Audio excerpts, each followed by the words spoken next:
मैंने बताया कच्चा पदार्थ है, उस कच्चे पदार्थ को हम क्या कर रहे हैं, मूल्यवान पदार्थ। हमने आलू को क्या कर दिया, चिप्स में कन्वर्ट कर दिया, चिप्स में बना दिया, ठीक है। तो वो क्या है, बहुत अधिक मात्रा में क्या है, उत्पादन कर, किसका, वस्तुओं का।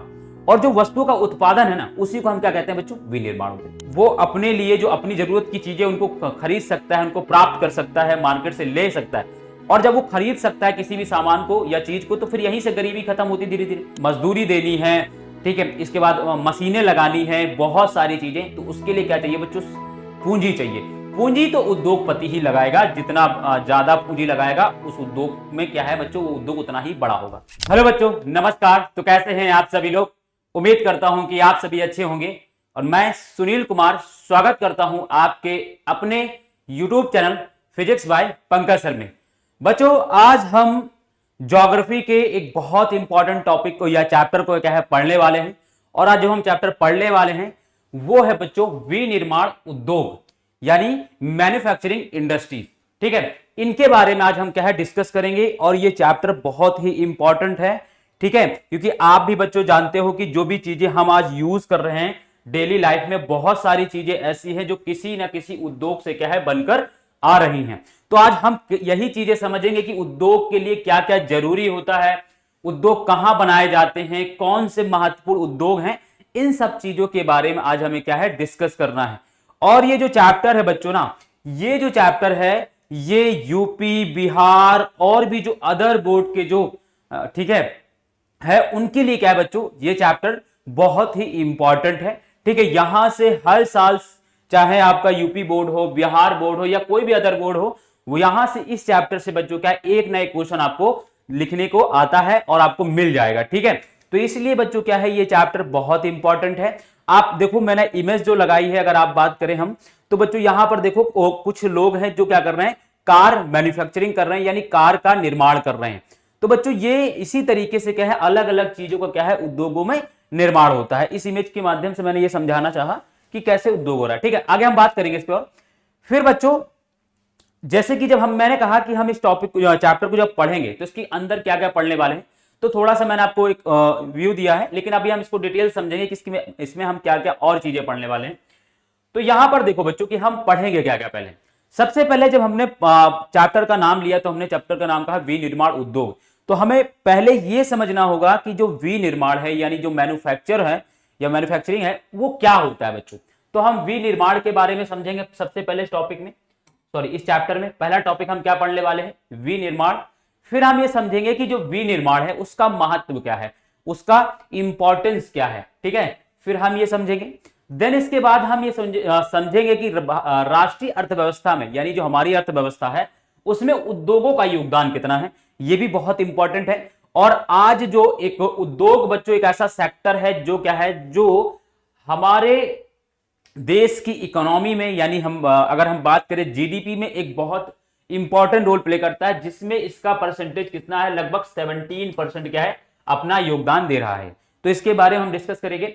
औद्योगिक अवस्थिति बच्चों, औद्योगिक अवस्थिति के मतलब होती है कि जो उद्योग है उनको कहां बनाना चाहिए, कहां लगाना चाहिए, कहां इनके लिए सही स्थिति होती है, इनके बारे में डिस्कस करेंगे। और इनका जब मैं पढ़ाना शुरू करूंगा तो एक ज्योग्राफर है जिनका नाम है अल्फ्रेड वेबर, अल्फ्रेड वेबर के अकॉर्डिंग थोड़ी सी चीजें हम डिस्कस करेंगे, ठीक है। हालांकि वो आपकी मैं मानता हूं एनसीईआरटी में नहीं है, लेकिन फिर हम उनकी थोड़ी सी चर्चा करेंगे क्योंकि वो बहुत इंपॉर्टेंट चीज है।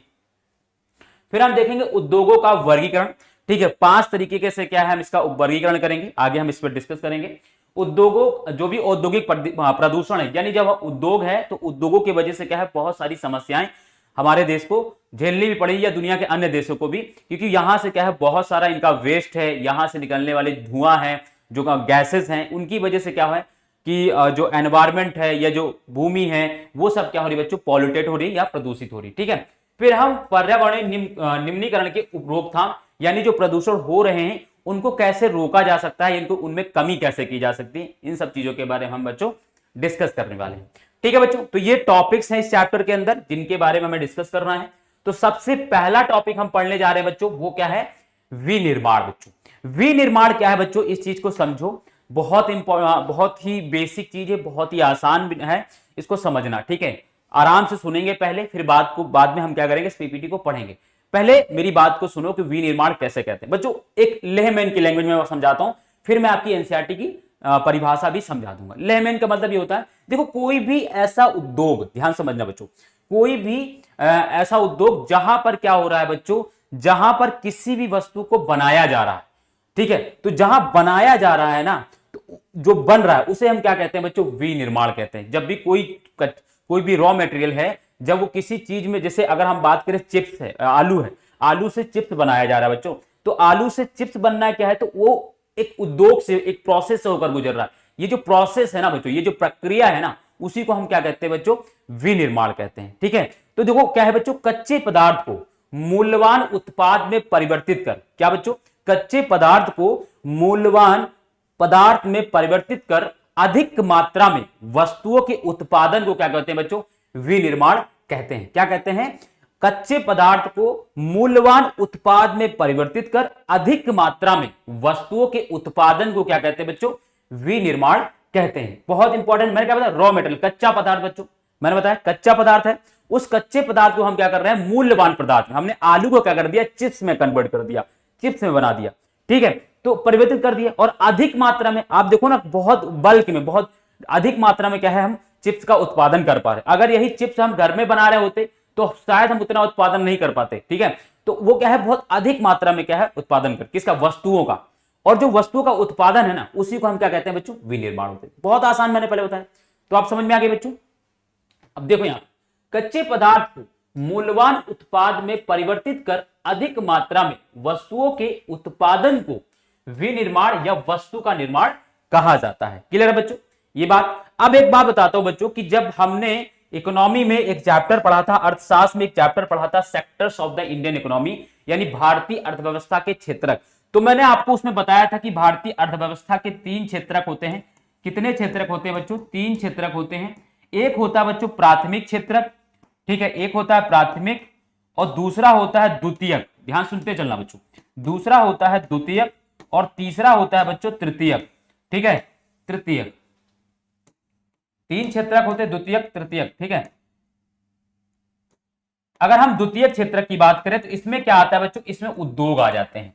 ठीक है, इसमें इंडस्ट्री आ जाती है। ठीक है बच्चों, उद्योग और इंडस्ट्री। तृतीयक क्षेत्र में क्या आता है, इसमें सर्विस आता है तृतीयक क्षेत्र में।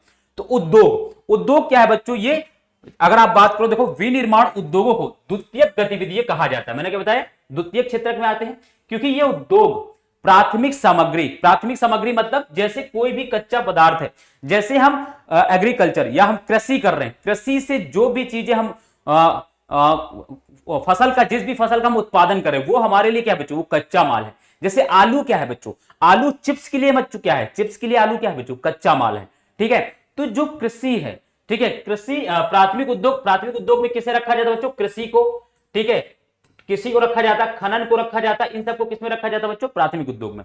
जैसे कपास फाइबर को तैयार माल में परिवर्तित कर, किसमें, वस्त्र में परिवर्तित कर। तो ये क्या है बच्चों, इसे हम क्या कहते हैं बच्चों, विनिर्माण कहते हैं। क्लियर बच्चों, तो विनिर्माण का मतलब समझ में आ गया बच्चों। एक बार फिर से मैं बता देता हूं, कच्चे पदार्थ को मूल्यवान उत्पाद में परिवर्तित कर अधिक मात्रा में वस्तुओं के उत्पादन को विनिर्माण कहते हैं। और विनिर्माण जो है बच्चों एक द्वितीयक गतिविधियां है, जिसमें हम क्या करते हैं, प्राथमिक क्षेत्रक की सामग्रियों को क्या करते हैं, उसके कच्चे माल को क्या करते हैं, उसको हम क्या करते हैं, एक तैयार माल में उसे हम क्या परिवर्तित कर रहे हैं, और जहां परिवर्तित कर रहे हैं उस प्रक्रिया को क्या कहते हैं बच्चों, विनिर्माण कहते हैं। ठीक है, विनिर्माण क्या है बच्चों, एक प्रक्रिया है। ठीक है, वो एक रिजल्ट नहीं है, एक प्रोसेस है। रिजल्ट के फॉर्म में हमें क्या मिलता है, परिणाम के फॉर्म में हमें क्या मिल रहा है, उससे जो प्रोसेस से जो निकल रहा है वो हमें पदार्थ मिल रहा है, उत्पाद मिल रहे हैं। प्रक्रिया है बच्चों ये। ठीक है, याद रखना, ये कोई ऐसा चीज नहीं कि जो रिजल्ट हो। ठीक है, विनिर्माण कोई रिजल्ट नहीं, कोई परिणाम नहीं है। विनिर्माण क्या है बच्चों, विनिर्माण वो जगह है जहां पर हम कच्चे माल को क्या है, उत्पाद माल में क्या है, परिवर्तित कर रहे हैं। अब आपको समझ में आ गया होगा, हम आगे बढ़ते हैं बच्चों। ठीक है, इसका स्क्रीनशॉट लेते चलो बच्चों। ठीक है, ताकि आपके पास एक नोट्स भी हो, इसको जाके घर पे लिख भी लेना है कॉपी में। ठीक है, चलो आगे हम बात करेंगे बच्चों विनिर्माण का महत्व। बच्चों विनिर्माण का महत्व समझने के लिए बहुत इंपॉर्टेंट है, क्योंकि आज की दुनिया में वही देश ज्यादा विकसित माने जाते हैं बच्चों जिनके यहां का उद्योग बहुत विकसित है।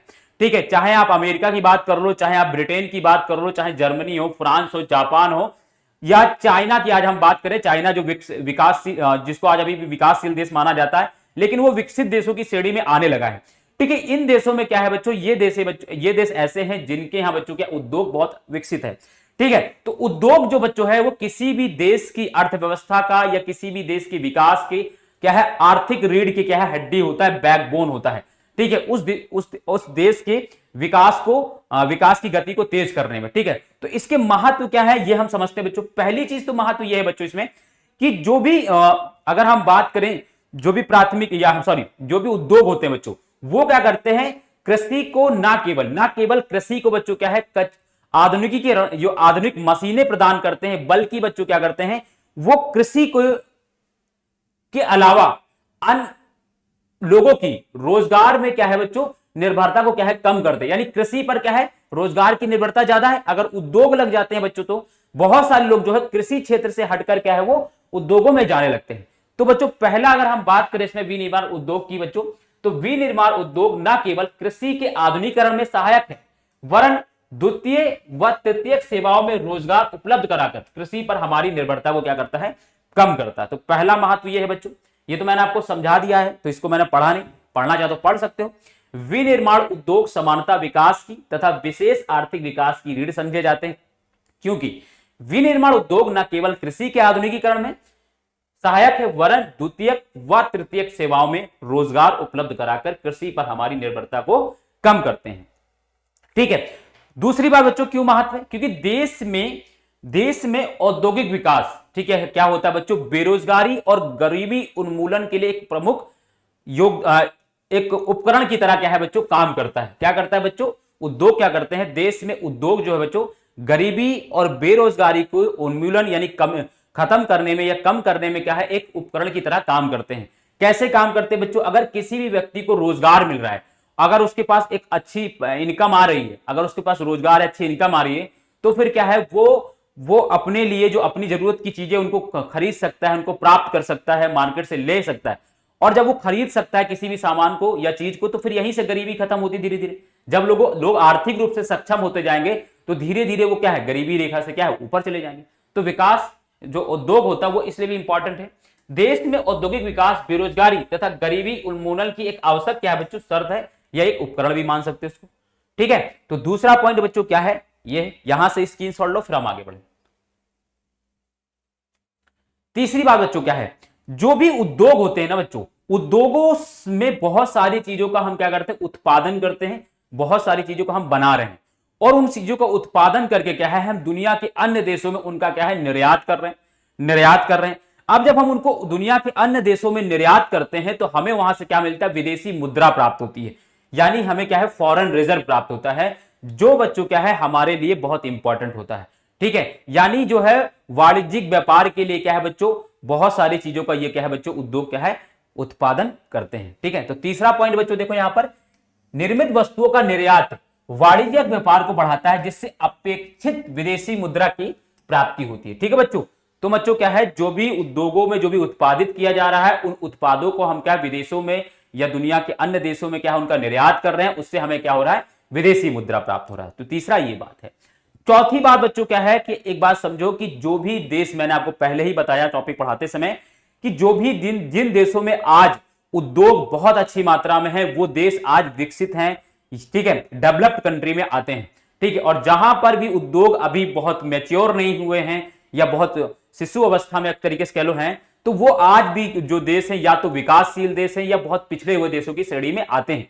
तो उद्योगों को बढ़ावा देने के लिए बढ़ावा देना भी इसलिए जरूरी है, क्योंकि किसी भी देश के विकास में उद्योगों का एक महत्वपूर्ण योगदान होता है।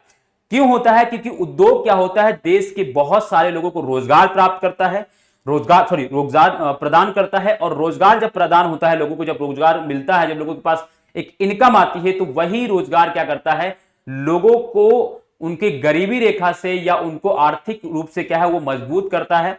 और जब किसी भी देश के लोग आर्थिक रूप से मजबूत होंगे, तभी वो देश क्या हो जाएगा बच्चों, विकसित हो जाता है। ठीक है, तो बच्चों क्या है, वे ही देश विकसित हैं जो कच्चे माल को विभिन्न तथा अधिक मूल्यवान तैयार माल में विनिर्मित करते हैं। ठीक है, तो उद्योगों का लगाया जाना बच्चों क्या है, बहुत ही इंपॉर्टेंट है। ठीक है बच्चों, क्लियर है, आगे हम बढ़ जाते हैं। इसका भी आप क्या करो, स्क्रीनशॉट लो, फिर हम आगे बढ़ते हैं। अब बच्चों कृषि तथा उद्योग, बच्चों दोनों ही क्या है, एक दूसरे पर बहुत ज्यादा निर्भर है। ध्यान सुनना बच्चों, कृषि तथा उद्योग, कृषि और उद्योग क्या है, दोनों ही पृथक नहीं है, दोनों अलग अलग नहीं है, दोनों ही क्या है बच्चों, एक दूसरे पर निर्भर है।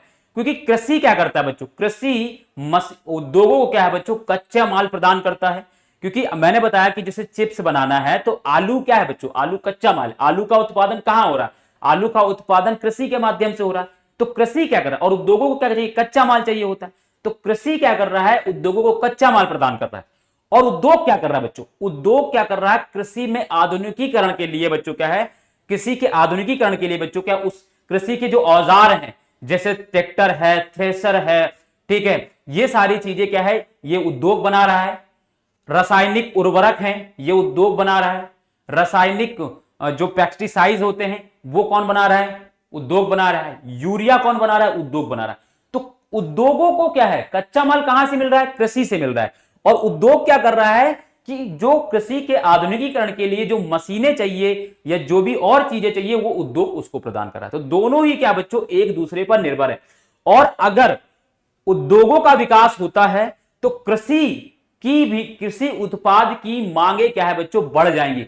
जितनी ज्यादा ही उद्योगों का विकास होगा, कृषि के उत्पादों की मांग उतनी ही ज्यादा होगी। क्योंकि अगर उत्पाद लगाए जाएंगे तो कच्चे माल की प्राप्ति कहां से हो रही, जैसे कपास है, मान लो वस्त्र उत्पादन हो रहा है, मान लो वस्त्र उत्पादन इंडस्ट्री हमारे यहां बहुत ज्यादा लग जाए, है ना, वस्त्र उद्योग लग जाए, तो बच्चों वस्त्र की डिमांड बढ़ जाएगी। अब कपास की मांग बढ़ जाएगी, तो कपास मांग बढ़ेगी तो फिर किसानों को क्या है, अधिक मात्रा में कपास का उत्पादन करना पड़ेगा। इसीलिए बच्चों क्या है, दोनों ही चीजें क्या है, एक दूसरे पर परस्पर निर्भर होती हैं, दोनों ही अलग अलग नहीं होती।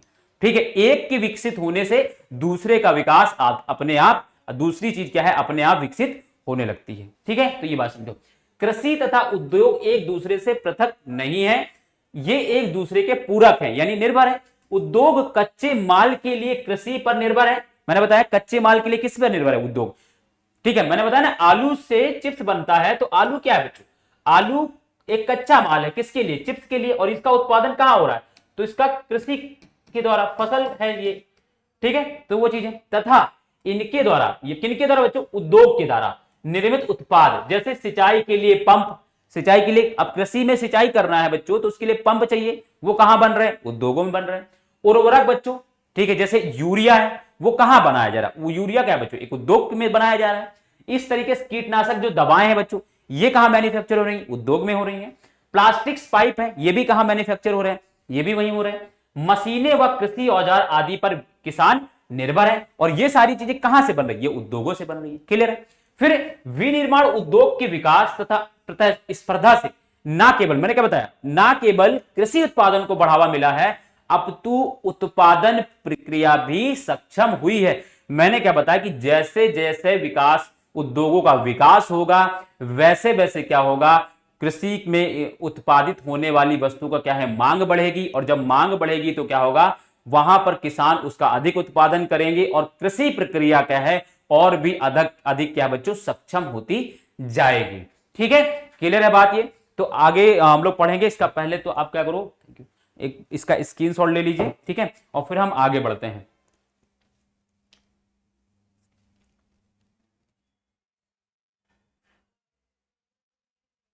चलो, अब हम बात करेंगे बच्चों राष्ट्रीय अर्थव्यवस्था में, या कह लो कि भारतीय अर्थव्यवस्था में, वो भी सही था, राष्ट्रीय अर्थव्यवस्था में उद्योगों का योगदान।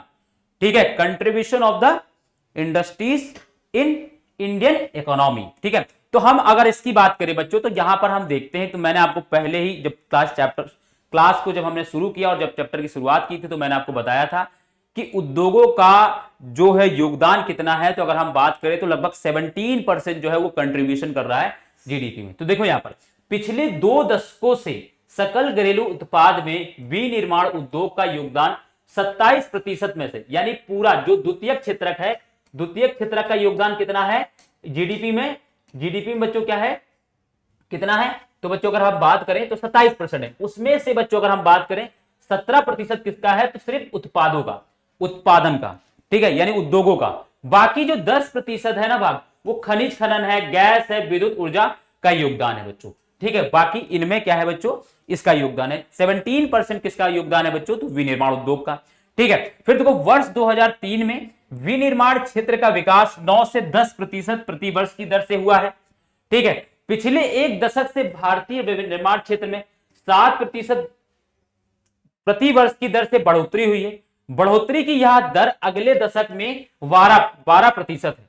यानी पिछले कई दशकों से क्या है, अगर हम बात करें तो विनिर्माण क्षेत्र में क्या है, उनके विकास की जो अगर हम गति की बात करें उसमें बहुत तेजी से बढ़ रहा है।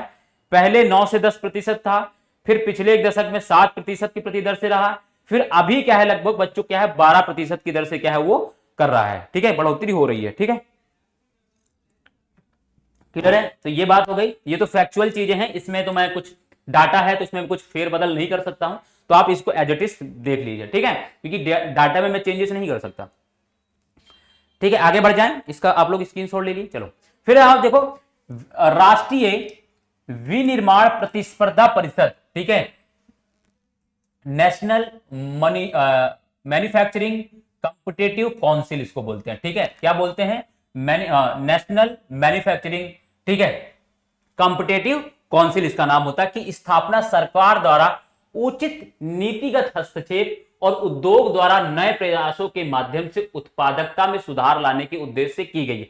मतलब एक तरीके से हम कह लो कि जो ये कॉम्पिटिटिवनेस, जो एक राष्ट्रीय विनिर्माण प्रतिस्पर्धा परिषद है जिसको एनएमसीसी कहा जाता है, ये बच्चों क्या है, इसका उद्देश्य क्या है, उद्योगों को प्रोत्साहित करना और भारत के अलग अलग उद्योगों के बीच में एक प्रतिस्पर्धा बनाना, ताकि उस प्रतिस्पर्धा के माध्यम से क्या है वो जो उद्योग हैं वो अपने में सुधार करें। क्योंकि प्रतिस्पर्धा जहां कहीं भी होती है तो लोग क्या करते हैं, अपने को बहुत सक्षम बनाने के लिए या अपने को बहुत अच्छा बनाने के लिए प्रयास करते हैं।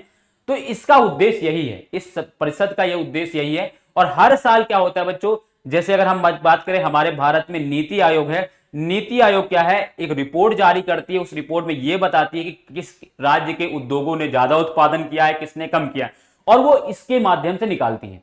ठीक है, तो उद्योगों को प्रोत्साहित करने के लिए, उनको सक्षम बनाने के लिए बच्चों क्या है ये जो है आयोग क्या है बनाया गया। ठीक है, कौन सा है, नेशनल मैन्युफैक्चरिंग कॉम्पिटिटिव काउंसिल इसको बोला जाता है। आयोग नहीं है ये, काउंसिल है, परिषद है। ठीक है, आगे बढ़ जाते हैं बच्चों, तो इसका स्क्रीनशॉट लो, फिर हम आगे बढ़ते हैं। अब औद्योगिक अवस्थिति बच्चों, क्योंकि आपको यह भी पता है कि उद्योग लगाना इतना आसान काम है नहीं, उद्योग लगाना बहुत ही जटिल काम है। तो उद्योग कहां लगाना चाहिए, उद्योग की एक अगर हम बात करें सही स्थान कौन सा ऐसा है जहां पर उद्योग को लगाना चाहिए। देखो उद्योग लगाते समय जो एक उद्योगपति होता है वो किन किन चीजों पर ध्यान रखता है, पहले आप इस चीज को समझो। जब भी कोई उद्योगपति उद्योग लगाता है तो उसका पहला उद्देश्य होता है कि मैं वहां पर उद्योग लगाऊं जिससे हमारा क्या है लाभ बढ़ जाए, जिससे हमारे उत्पादन का या हमारे उत्पाद का क्या है बच्चों, उसका क्या हो बच्चों, उसकी क्या है, एक तो उसका प्राइस कम है, उसके उत्पादन पे खर्चा कम हो, दूसरा वो अच्छा से अच्छा क्या है हमें प्रॉफिट दे सके। तो किसी भी उद्योगपति का पहला उद्देश्य यही होता है। तो लाभ के लिए वो क्या क्या चीजें ध्यान में रखेगा, पहली चीज तो वो ये ध्यान में रखेगा कि मैं उद्योग वहां पर लगाऊं कि जिस भी चीज का मैं उद्योग लगाने जा रहा हूं उसके लिए जो कच्चे माल की जो प्राप्ति है वहां वो कच्चा माल आसानी से प्राप्त हो जाए। ठीक है, पहली बात वो ध्यान में क्या रखेगा कि जो भी उद्योग मैं लगाने जा रहा हूं उस उद्योग के लिए जो कच्चा माल चाहिए वो कच्चा माल उस जगह पर प्राप्त हो जाए। तो पहली बात क्या सोचेगा वो, कच्चे माल की उपलब्धता। दूसरा बच्चों, कोई भी उद्योग जब लगाया जाता है तो उस उद्योग में काम करने के लिए बहुत सारे श्रमिक चाहिए होते हैं। तो वो ये भी देखेगा कि हमें क्या वहां पर सस्ते दाम पर या कम पैसे पर, कम मजदूरी पर क्या है बच्चों, काम करने वाले क्या है बच्चों लोग मिलेंगे कि नहीं मिलेंगे। तो दूसरा क्या है, सस्ते श्रमिक। तीसरा बच्चों क्या है कि जो भी उद्योग लगाया जाता है उस उद्योग को बढ़ाने के लिए उस उद्योग का अच्छा इंफ्रास्ट्रक्चर चाहिए और बहुत सारी जमीन खरीदना है ना, श्रमिकों को मजदूरी देनी है। ठीक है, इसके बाद मशीनें लगानी है, बहुत सारी चीजें। तो उसके लिए क्या चाहिए बच्चों, पूंजी चाहिए। पूंजी तो उद्योगपति ही लगाएगा, जितना ज्यादा पूंजी लगाएगा उस उद्योग में क्या है बच्चों वो उद्योग उतना ही बड़ा होगा। तीसरा क्या चाहिए बच्चों? पूंजी। तीसरा अगर हम चौथे की बात करें बच्चों, चौथा है बच्चों शक्ति के साधन। शक्ति के साधन मतलब यह है कि बच्चों जब भी हम उद्योग लगाते हैं तो उस उद्योग को चलाने के लिए कुछ ऊर्जा चाहिए। वो ऊर्जा कहां से आएगी? जैसे हम कहेंगे कोयला, तो क्या कोयला पर्याप्त मात्रा में अगर हम जहां कहीं भी उद्योग लगा रहे हैं उसके आसपास या उससे 100-200 किलोमीटर के अंदर हमें कहीं कोयला मिल जा रहा है कि नहीं मिल जा रहा है? तो चौथा क्या है बच्चों? फैक्टर शक्ति के साधन। पांचवा जो होता है बच्चों वो होता है बाजार। बहुत सारे उद्योग ऐसे हैं जो बाजार के किनारे ही लगाए जाते हैं। जैसे बच्चों ऐसे उद्योग जिनको हम बोलते हैं भारी उद्योग, ठीक है, भारी उद्योग, या जिनको हम कह सकते हैं कि वेट गेन उद्योग। वेट गेन उद्योग मतलब ऐसे होते हैं जिनको हम क्या है अलग अलग जगह से जिनका हम सामान, जिनका हम प्रोडक्ट मंगा रहे हैं और फिर हम उनको असेंबल करके क्या है वहां बना रहे हैं और बना करके हम उसको भेज दे रहे हैं। जैसे हमारे भारत में मोबाइल इंडस्ट्री है। मोबाइल जो इंडस्ट्री है वो क्या है, हमारे यहाँ मोबाइल मैन्युफैक्चर नहीं हो रहा। मोबाइल में जो होने वाले सॉफ्टवेयर, हार्डवेयर जो भी चीजें हैं वो हम बाहर से पार्ट्स उसके मंगा रहे हैं और पार्ट्स को मंगाने के बाद हम उनको यहां पर असेंबल कर रहे हैं और मोबाइल को पूरा मोबाइल बना दे रहे हैं। उसके बाद हम उसको बेच दे रहे हैं मार्केट में। तो ऐसी इंडस्ट्री को क्या होता है, ऐसे उद्योगों को क्या करना चाहिए? बाजार के निकट लगाना चाहिए, जिनमें हम क्या करते हैं अलग अलग जगहों से उनके पार्ट्स मंगाकर क्या है उनको भारत में बना रहे हैं, मैन्युफैक्चर कर रहे हैं। ठीक है, मैन्युफैक्चर नहीं कर रहे हैं, हम सिर्फ असेंबल कर रहे हैं, उसको बना रहे हैं। तो ऐसे उद्योगों का है बाजार में लगाना चाहिए। और ये कौन बोलता है बच्चों? ये अल्फ्रेड वेबर बात करता है। ठीक है, फिर सबसे इंपॉर्टेंट होती है किसी भी देश में उद्योग लगाने के लिए बच्चों सरकारी नीतियां। उस देश की सरकार की कैसी नीतियां हैं? क्या उस देश के सरकार की ऐसी नीतियां हैं जो जो क्या है बाहर से आने वाले उद्योगों को बढ़ावा दे, उनको सहूलियत दे, उन पर टैरिफ कम लगाए, उन पर शुल्क कम लगाए? अगर ऐसी नीतियां सरकार की होती हैं तो बहुत सारे उद्योगपति जो है या दुनिया के अन्य देश के जो बहुदेशीय कंपनियां हैं वो भारत में क्या है अपने उद्योग लगाना चाहती हैं। ठीक है, लगाती। तो ये सारे जो कारक हैं, ये जो सारे फैक्टर हैं बच्चों ना, ये सारे चीजें क्या होती है बच्चों किसी भी उद्योग को लगाने के लिए बहुत इंपॉर्टेंट है। पहला कच्चे माल, दूसरा सस्ते श्रम, तीसरा पूंजी, चौथा शक्ति के साधन, पांचवा बाजार, छठा बच्चों क्या है बच्चों सरकारी नीतियां। ये 6 फैक्टर ऐसे होते हैं जिनके वजह से क्या है किसी भी देश में जो है उद्योग बड़ी मात्रा में लगाए जा सकते हैं। ठीक है, और सबसे इंपॉर्टेंट इसमें होता है बच्चों सरकारी नीतियां और कच्चे माल की उपलब्धता। जिन भी देशों में ये दो चीज अच्छी होती हैं, कच्चे माल की एक तो उपलब्धता, दूसरी सरकारी नीतियां ठीक ठाक हो, वहां बच्चों क्या है अधिक मात्रा में जो है उद्योग लगाए जाते हैं। जैसे बच्चों मैं आपको एग्जांपल देता हूं, भारत में अगर हम बात करें 1997 यानी 1991 से पहले तक, जब तक हमने भारत में अपने यहां उदारीकरण को, अपनी अर्थव्यवस्था में उदारीकरण को नहीं अपनाया था, उससे पहले हमारे भारत में बहुत कम ऐसे उद्योग जो थे जो लगाए गए थे। वैसे ही उद्योग लगाए गए थे जिनकी हमें ज्यादा जरूरत थी। जैसे हमने पेट्रोलियम उद्योग लगाया था, रासायनिक उद्योग लगाए थे, ये उद्योग हमारे यहां लगे थे, लेकिन और अदर उद्योग हमारे यहां भारत में नहीं लगाए गए थे। 1991 के जब भारत ने उदारीकरण की नीति अपनाई और उसके बाद जब भारत ने अपने यहां क्या है उद्योगों को बढ़ावा देने के लिए अपनी सरकारी नीतियों में परिवर्तन किया, इसीलिए 1991 में नई औद्योगिक नीति आती है जिसमें बहुदेशीय कंपनियों को या बाहर विदेशी देश की कंपनियों को उद्योगों को भारत में लगाने के लिए बढ़ावा दिया जाता है, जिसके तहत सरकार बहुत सारे उनको टैक्स से, करों से मुक्त कर देती है। ठीक है, तो ये चीजें होती हैं बच्चों बहुत इंपॉर्टेंट। ठीक है, क्लियर बात? चलो, और मैं आपको बता दूं, और भी चीज मैं आपको बता दूं, जैसे कौन से उद्योग ऐसे हैं जो कच्चे माल के पास लगाए जाते हैं। ध्यान सुनना बच्चों, कौन से ऐसे उद्योग होते हैं जो कच्चे माल के पास लगाए जाते हैं?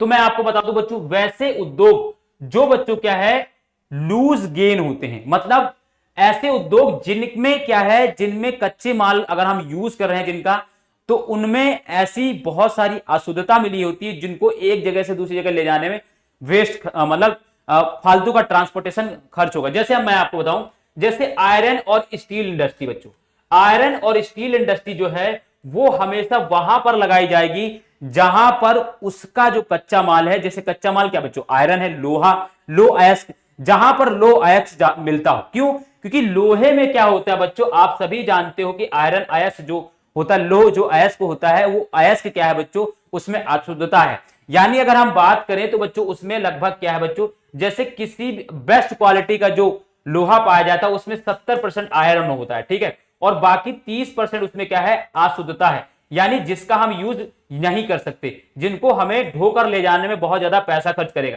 तो ट्रांसपोर्टेशन कॉस्ट यानी परिवहन लागत को कम करने के लिए जरूरत यह होती है कि ऐसे उद्योग जिनके कच्चे माल जब हम प्राप्त निकालते हैं अर्थ से, और वो कच्चा माल क्या है हमें जब हम सही करते हैं, शोधन करते हैं, उसका कुछ भाग क्या हमें निकालकर वेस्ट निकाल देना पड़ता है। तो ऐसे उद्योगों को हमें क्या करना पड़ता है, उद्योगों को क्या है कच्चे माल जहां पर मिल रहे वहीं पर लगाएं। क्योंकि भाई आप सोचो ना, जैसे मान लो 100 टन हमें आयरन की जरूरत है, लोहे की जरूरत है। अब 100 टन आयरन को हम क्या करें, ये उद्योग हमने यहां लगाया, ठीक है, और इस उद्योग को क्या है बच्चों, ध्यान सुनते चलना, जैसे यहां पर हमने क्या किया बच्चों, उद्योग लगा दिया, ये उद्योग है, ठीक है, और इसका कच्चा माल यहां मिल रहा है। अब इस उद्योग को कितना चाहिए बच्चों, 100 टन कच्चा माल चाहिए, आयरन चाहिए, लोहा इससे चाहिए, लोहा चाहिए। अब ये क्या करेगा, यहां से क्या करेगा बच्चों, यहां से क्या करेगा, इस लोहे को यहां ढो कर लेके जाएगा, लोहा इसको। अब 100 टन लेकर जाएगा तो बच्चों क्या होगा, 100 टन अगर इसने लोहा ढो कर ले जा रहा है तो उसमें 70 टन क्या है बच्चों, 70 टन तो लोहा है, लेकिन 30 टन क्या है बच्चों, अशुद्धियां हैं जो किसी काम की नहीं। अब इस 30 टन को बच्चों क्या है, एक जगह से दूसरी जगह ढो के ले जाने में क्या है बच्चों, ट्रांसपोर्टेशन कॉस्ट तो लगेगा ना बच्चों, परिवहन लागत तो लगेगा ना। 30 टन को भी आप साथ में ढोकर लेकर जा रहे हैं, लेकिन अगर आप मान लो उद्योग को यहीं पर सेटअप कर दो तो आपको ढोकर ले जाने वाला परिवहन लागत नहीं लगेगा। दूसरा आप क्या, यहां से निकालो और यही उद्योग में ला कर दो। तो ऐसे उद्योग जो वेट लूज होते हैं, यानी जिनमें अगर हम बात करें, जिनमें बच्चों क्या है, जिनमें अगर हम कोई जो भी कच्चा माल यूज कर रहे हैं उस कच्चे माल में बहुत सारी अशुद्धियां मिली होती, तो उन्हें हम क्या करते हैं, उन्हें हम कच्चे माल की ऐसे उद्योगों को हम क्या करते हैं, कच्चे माल के पास ही लगाते हैं। ठीक है बच्चों, क्लियर है ये बात। तो आगे बढ़ जाते हैं अभी इस टॉपिक के बाद। देखो अब देखो, इन सभी कारकों का एक स्थान पर पाया जाना लगभग असंभव है, ये जाहिर सी बात है बच्चों, लेकिन हम फिर भी क्या ध्यान में रखते हैं, हम ये चाहते हैं कि कम से कम हमें 2 चीजें मिल जाएं, एक तो कच्चा माल, 3 चीजें बहुत इंपॉर्टेंट होती है, एक तो कच्चा माल, दूसरा सस्ता श्रम, तीसरा सरकारी नीतियां। अगर ये 3 चीजें भी हमें सही तरीके से एक जगह मिल गई तो हम वहां पर उद्योग लगा देंगे, क्योंकि कच्चे माल की उपलब्धता जो किसी भी उद्योग के लिए सबसे महत्वपूर्ण है, क्योंकि कोई भी उद्योग अगर कच्चा माल नहीं मिला तो कैसे चल पाए। दूसरा सस्ता श्रम, अगर सस्ता श्रम मिल गया तो उसकी उत्पाद पर, उसके उत्पादन को उसके उत्पाद को उत्पादन करने में लागत कम हो जाएगी। ठीक है, तीसरा सरकारी नीतियां सही हैं तो फिर उस उद्योग को बढ़ावा देने में क्या है, वहां किसी भी उद्योगपति के लिए आसान होता है। तो ये 3 चीजें एटलीस्ट होनी ही चाहिए एक जगह पर। फिर देखो, फलस्वरूप विनिर्माण उद्योग की स्थापना के लिए वही स्थान उपयोग है जहां ये कारक उपलब्ध हो अथवा जहां इन्हें कम कीमत पर उपलब्ध कराया जा सके, या इनमें से कुछ कारक जो है एक साथ मिल रहे हो। जैसे मैंने आपको बताया कि कच्चा माल की उपलब्धता, सस्ते श्रम और सरकारी नीतियां, ये 3 चीजें अगर सरकार उद्योगपति के फेवर में है तो भी उद्योगपति वहां उद्योग लगाना चाहता है। ठीक है,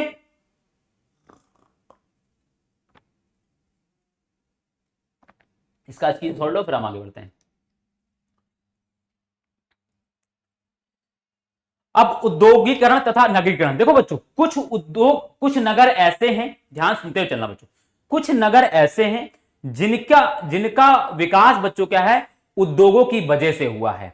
जैसे गुजरात है, महाराष्ट्र है, ये नगर जो गुजरात में जैसे मुंबई है, ठीक है, महाराष्ट्र में जैसे अहमदाबाद है, इन यहां के नगरों का विकास इसलिए हो पाया है क्योंकि यहां पर बहुत सारे उद्योग लगाए गए थे, जिनमें सूती वस्त्र जो है, जो सूती उद्योग है, जो बहुत इंपॉर्टेंट है।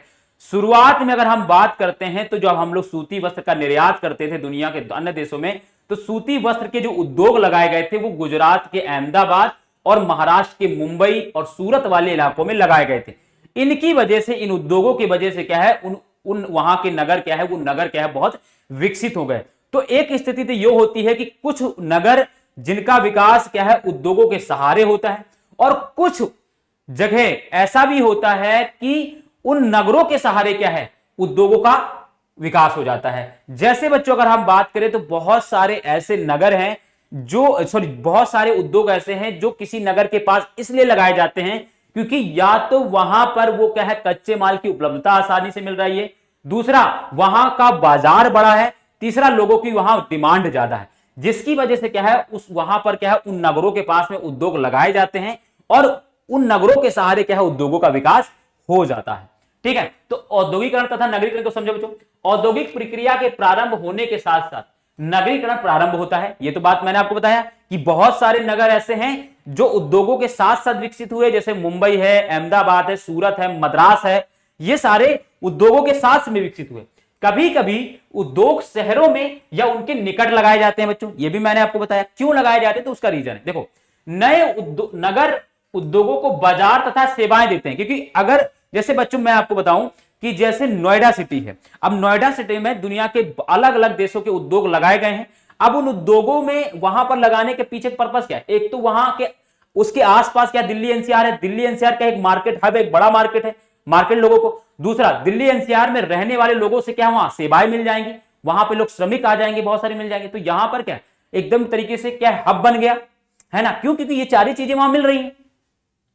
ठीक है, तो जैसे बैंकिंग है, बीमा है, परिवहन है, श्रमिक है तथा वित्तीय सेवाएं आदि उपलब्ध कराते हैं। ठीक है, फिर देखो नगर केंद्रों द्वारा दी गई सुविधाओं से लाभान्वित कई बार बहुत से उद्योग नगर के आसपास ही केंद्रित हो जाते हैं, जिसे सम्मोहन बचत कहते हैं। ये बहुत इंपॉर्टेंट है, आपसे पूछा जाता है सम्मोहन बचत क्या है बच्चों। देखो ऐसा होता है कि बहुत सारे उद्योग ऐसे होते हैं जो नगर के आसपास विकसित हो जाते हैं। क्यों विकसित हो जाते हैं, क्योंकि जो नगर है ना, नगर जो होता है वो क्या है, उन उद्योगों के लिए क्या है, बहुत सारी सेवाएं क्या है प्रदान करता है। उन सेवाओं के सहारे क्या है बच्चों, वो उद्योग क्या है विकसित हो जाता है। और जो भी उद्योग नगर केंद्रों के सहारे बच्चों क्या है, उनके सेवाओं के सहारे क्या है उद्योग का विकास हो जाता है, जिस उद्योग का उसे हम सम्मोहन बचत कहते हैं। देखो नगर केंद्रों द्वारा दी गई सुविधाओं से लाभान्वित कई बार बहुत से उद्योग नगरों के आसपास ही केंद्रित हो जाते हैं, जिसे सम्मोहन बचत कहा जाता है। यह आपसे पूछा जा सकता है।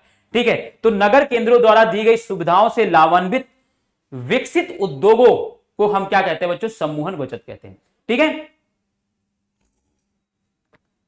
आगे बढ़ते हैं बच्चों, आगे बढ़े तो आगे बढ़ते हैं, तो इसको फिर हम स्क्रीनशॉट लो, फिर हम आगे बढ़ते। चलो अब देखो स्वतंत्रता से पहले, देखो आप मैंने अभी एक चीज बताई आपको, स्वतंत्रता से पहले अधिकतर विनिर्माण उद्योगों की स्थापना दूरस्थ देशों से व्यापार पर आधारित थी, जैसे मुंबई, कोलकाता, चेन्नई। क्यों, क्योंकि यहां पर क्या था कि हमें दुनिया के अन्य देशों के साथ व्यापार करना था, तो हमें बंदरगाही जो भी उद्योग लगाए वो बंदरगाह के पास में लगाए, क्योंकि वहां से हम आसानी से दुनिया के अन्य देशों के साथ क्या है व्यापार कर सके। और इसी वजह से उन बंदरगाहों की वजह से क्या है, वहां विदेशी व्यापार के सहारे क्या है, उन उद्योगों के सहारे क्या है, ये नगर विकसित हो गए बच्चों। ठीक है, क्लियर है बात। चलो आगे बढ़ जाएं। अब हम देखेंगे बच्चों उद्योगों का वर्गीकरण। उद्योगों का हम वर्गीकरण जब देखेंगे बच्चों, तो आप देखो बच्चों क्या है, उद्योगों का वर्गीकरण क्या है बच्चों, उद्योगों का वर्गीकरण बच्चों क्या है, 5 प्रकार से किया जा सकता है।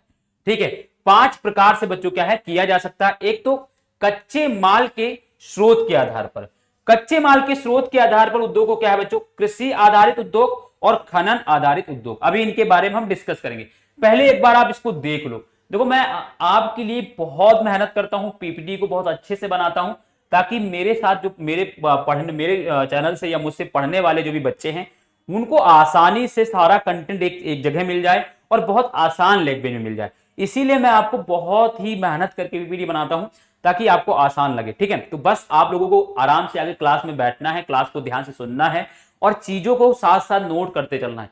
और अगर आप नोट्स बनाते चलते हो बच्चों, मैं आपको कहता हूं कि आप रिवीजन करने के लिए आपके पास एक अच्छा कंटेंट होगा, क्योंकि पेपर के टाइम पे आप एनसीईआरटी लेकर नहीं बैठ सकते, आपके पास इतना समय नहीं होता है। तो आपके पास अपना खुद का नोट्स होना चाहिए, जो आपका इस पीपीटी से बनाया जा सकता है। ठीक है, आधारभूत उद्योग बच्चों क्या है, फिर देखो प्रमुख भूमिका के आधार पर बच्चों क्या है, उद्योगों को 2 प्रकार से डिवाइड किया गया है, एक आधारभूत उद्योग और दूसरा उपभोक्ता उद्योग। अभी इनके बारे में हम अलग से डिस्कस करेंगे। ठीक है, पूंजी निवेश के आधार पर क्या बच्चों, पूंजी निवेश के आधार पर क्या है, 2 प्रकार के उद्योग होते हैं, लघु उद्योग और जिनको बृहद उद्योग या इनको छोटे बड़ा उद्योग भी कहा जाता है, ये हो गया। फिर स्वामित्व के आधार पर क्या है बच्चों, 4 प्रकार के होते हैं बच्चों, सार्वजनिक उद्योग, निजी उद्योग, संयुक्त उद्योग, सहकारी उद्योग। ठीक है, यानी पब्लिक इंडस्ट्री, ठीक है, और हम प्राइवेट इंडस्ट्री और ज्वाइंट इंडस्ट्री और कोऑपरेटिव इंडस्ट्री ये कहते हैं। फिर देखो कच्चे तथा तैयार माल की उपलब्धता की मात्रा व भार के आधार पर अगर हम बात करें तो भारी उद्योग और हल्के उद्योग। तो इस तरीके से उद्योगों का बच्चों क्या है, उनका क्या है, हम 5 प्रकार से क्या है वर्गीकरण कर सकते हैं, जिसका आप स्क्रीनशॉट ले लो और ऐसे ही अपनी एनसीईआरटी पर बना लेना, ताकि आपके दिमाग में बना रहे, छपा रहे चीज। ठीक है, अब हम आगे बढ़ते हैं। फिर देखो प्रयुक्त, अब पहला हम पढ़ेंगे, पहला क्या है बच्चों, कच्चे माल के स्रोत के आधार पर। तो इन दोनों के बारे में डिस्कस करेंगे, अब एक एक करके हम इनकी डिटेलिंग करने वाले हैं, ठीक है। चलो आगे देखो, प्रयुक्त कच्चे माल के स्रोत के आधार पर वर्गीकरण। तो मैंने आपको बताया कच्चे माल के लिए कि बच्चों कृषि और खनन दो प्रकार के उद्योग होते हैं बच्चों, ठीक है, खनिज आधारित उद्योग या कृषि आधारित उद्योग, ठीक है।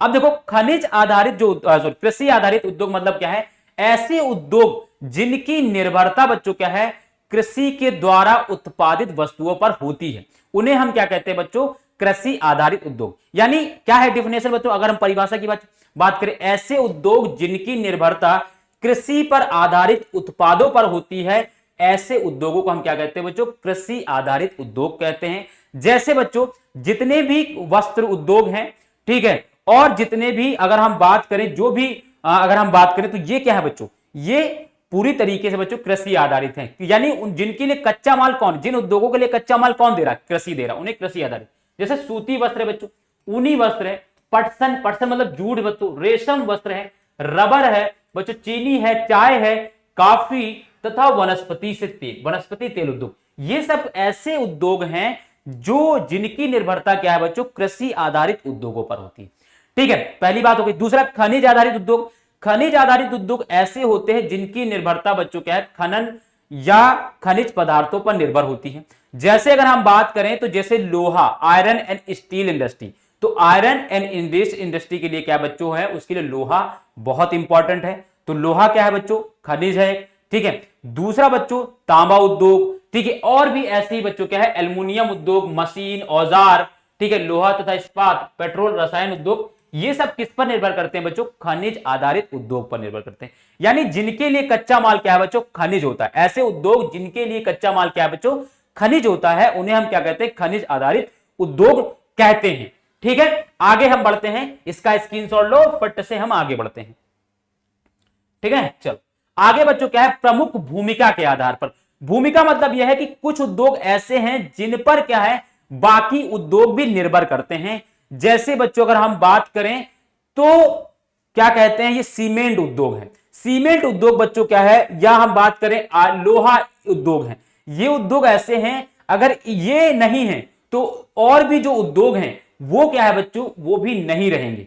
जैसे अगर हम बात करें जो आयरन एंड स्टील इंडस्ट्री है, अगर वो नहीं है तो बच्चों सीमेंट इंडस्ट्री का कोई भी उपयोगिता नहीं रहेगी। क्यों? क्योंकि अगर लोहा नहीं होगा, आयरन नहीं होगा, तो घर में जो सरिया लगाया जाता है वो कैसे बने, ठीक है, सरिया कैसे बनेगा, और सरिया नहीं बनेगा तो बच्चों सीमेंट का आप क्या करोगे, ठीक है।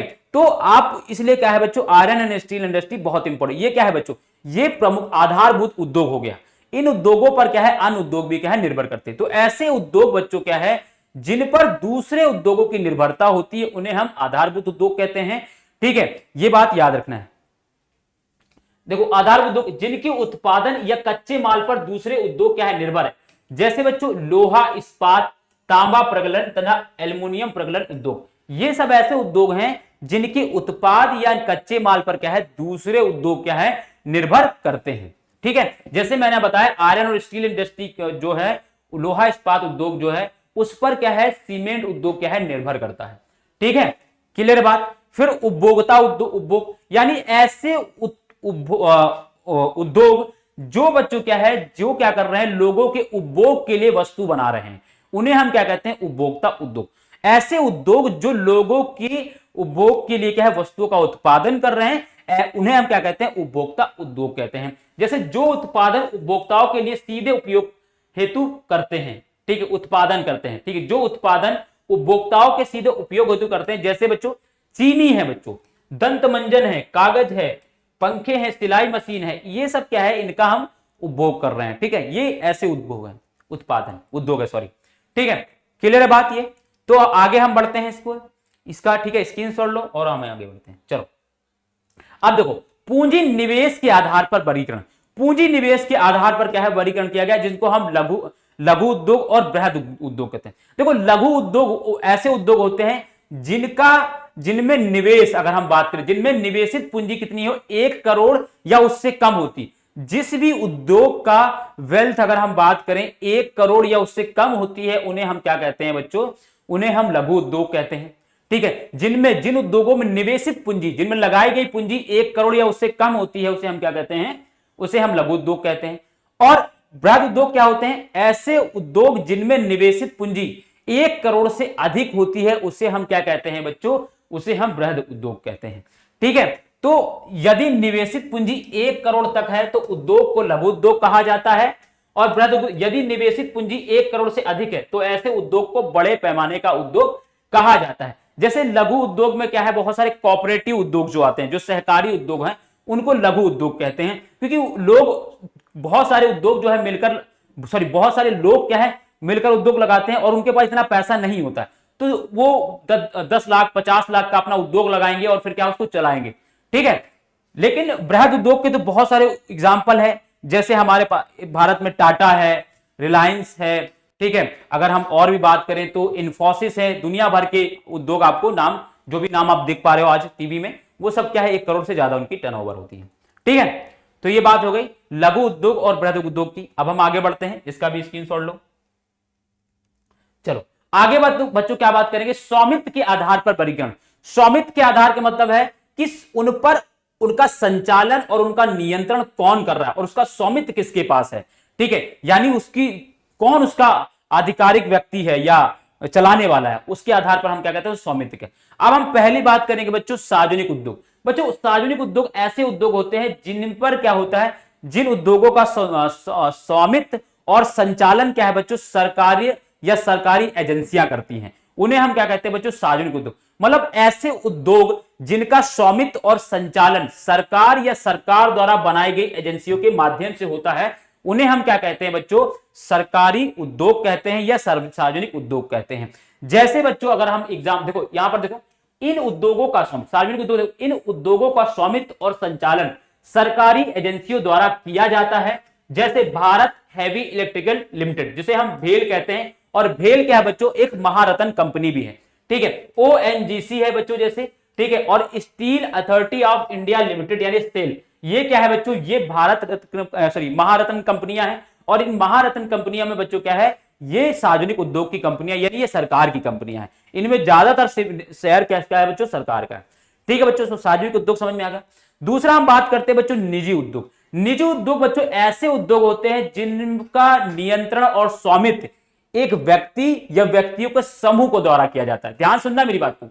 निजी कंपनियां या निजी उद्योग ऐसे उद्योग होते हैं जिनका नियंत्रण और स्वामित्व बच्चों क्या है, और संचालन व्यक्ति या व्यक्तियों के समूह के द्वारा किया जाता है, उन्हें हम क्या कहते हैं, निजी उद्योग कहते हैं। ठीक है, तो ये बात भी याद रखना है कि देखो, इन उद्योगों का स्वामित्व और संचालन व्यक्तियों या व्यक्तियों के समूह द्वारा किया जाता है। व्यक्तियों नहीं होगा बच्चों, यहां पर सिर्फ व्यक्ति होगा, सिर्फ व्यक्ति होगा। यहां पर क्या होगा, व्यक्ति या व्यक्तियों के समूह को द्वारा किया जाता है, उन्हें हम क्या कहते हैं बच्चों, निजी उद्योग कहते हैं। जैसे बच्चों दुनिया भर के उद्योग हैं, जैसे बच्चों टाटा है। ठीक है, जैसे अगर हम बात करें तो टिस्को है, ठीक है, बजाज है, ठीक है, डाबर उद्योग है, पतंजलि है, और दुनिया भर के जो उद्योग आप देख पा रहे हो, ये क्या है बच्चों, ये या तो किसी व्यक्ति के द्वारा या किसी व्यक्ति के समूह के द्वारा क्या है, चलाया जा रहा है। जैसे बच्चों देखो टिस्को है ना, बजाज ऑटो लिमिटेड है, इसी में इन्फोसिस है, ठीक है, डाबर उद्योग है, आदि ये क्या है बच्चों, निजी उद्योग है। फिर बात करते हैं बच्चों संयुक्त उद्योग। संयुक्त उद्योग बच्चों कौन से उद्योग होते हैं, तो ऐसे उद्योग जिनमें व्यक्तियों के समूह और सरकार मिलकर जिनको क्या है, जिनका संचालन और नियंत्रण कर रही है, उन्हें हम क्या कहते हैं बच्चों, संयुक्त उद्योग कहते हैं, जिन्हें हम ज्वाइंट इंडस्ट्री कहा जाता है। मतलब यह होता है कि यहां पर व्यक्तियों के समूह और सरकार दोनों ही मिलकर इसका नियंत्रण और संचालन और स्वामित्व भी रखती है। ठीक है, ये बात याद रखना है बच्चों। देखो, वे उद्योग जो राज्य सरकार और निजी क्षेत्र के संयुक्त प्रयास से चलाए जाते हैं। जैसे आज आप लोग एक सुनते होंगे PPP model, public private partnership. ठीक है, ये क्या है बच्चों, ये संयुक्त उद्यम का ही, संयुक्त उद्योग का ही बच्चों एक एग्जांपल आप ले सकते हो, पीपी मॉडल। जैसे बहुत सारे जो हाईवेज आज बनाए जा रहे हैं भारत में, वो बच्चों क्या है, वो पीपीपी मॉडल पर ही बन रहे हैं। पब्लिक प्राइवेट पार्टनरशिप मॉडल इसको कहा जाता है, इस पर ही बनाए जा रहे हैं। यानी क्या है, बनाने की जिम्मेदारी किसे दी गई, किसी इंडस्ट्री को दी गई, किसी उद्योगपति को दे दी गई, उसका संचालन वो कुछ समय तक करेगा, लेकिन उसको नियंत्रित कौन करेगा? तो उसको नियंत्रित सरकार करेगी। ठीक है, तो ये चीजें बच्चों क्या है होता है। जैसे इसमें देखो ऑयल है, ऑयल इंडिया लिमिटेड बच्चों, ऑयल इंडिया लिमिटेड जो है बच्चों क्या है?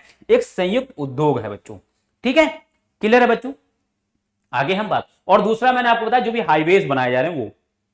फिर देखो सहकारी उद्योग बच्चों, सहकारी उद्योग बच्चों ऐसे उद्योग होते हैं जिसमें कुछ लोगों का समूह जो है बच्चों वो क्या करता है? उद्योग को लगाता है, और वो लोग जो है बच्चों क्या है? वहां पर कच्चे माल की उपलब्धता के लिए, ठीक है, पूंजी के निवेश के लिए, उसको नियंत्रित के लिए, ठीक है, और भी जो चीजें करनी है वो लोग ही क्या करते हैं? उसको चलाने का और सारी चीजें करने का काम करते हैं। ठीक है, तो उसे हम क्या कहते हैं? सहकारी उद्योग कहते हैं। देखो जिनका स्वामित्व ठीक है कौमा कच्चे माल की पूर्ति करने वाले उत्पादकों, श्रमिकों या दोनों के हाथों में होता है।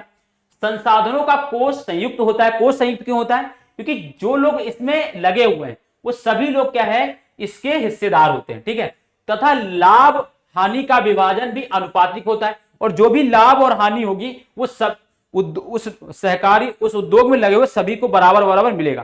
ठीक है, जैसे महाराष्ट्र के चीनी उद्योग, केरल के नारियल पर आधारित उद्योग, और जैसे अमूल उद्योग शुरुआत में क्या है? अमूल उद्योग क्या है बच्चों? एक सहकारी उद्योग ही है। ये भी जो भी दूध, अमूल दूध उद्योग जो है वो क्या है बच्चों? एक सहकारी उद्योग है।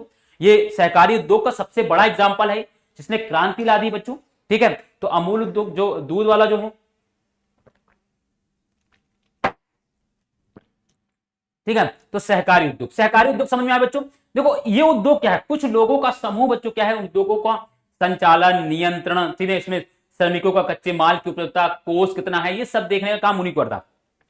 और अगर कुछ भी लाभ होगा, हानि होगा, तो सब में बराबर बराबर बांटा जाएगा। ठीक है, क्लियर बच्चों? तो इसका भी हो गया बात, सहकारी उद्योग की हो गई बात। आगे हम बढ़ते हैं, इसका स्क्रीनशॉट लो फिर आगे। अब देखो कच्चे तथा तैयार माल की मात्रा व भार के आधार पर क्या है? वर्गीकरण। तो इसमें कौन सा है? भारी उद्योग और हल्के उद्योग। अब देखो भारी उद्योग क्या है? ऐसे उद्योग जिसमें बड़ी बड़ी मशीनें, भारी या बड़े आकार के कच्चे माल उपयोग उत्पादों के उत्पादन के लिए क्या है बच्चों? किया जाता है। ठीक है, जैसे ऑटोमोबाइल और मशीन निर्माण इंडस्ट्री है। ठीक है, जिसमें लोहा और इस्पात इंडस्ट्री क्या है? बहुत इंपॉर्टेंट है। ठीक है, तो ये भारी उद्योग होते हैं, इनमें बहुत ज्यादा हैवी चीजों का यूज किया जाता है।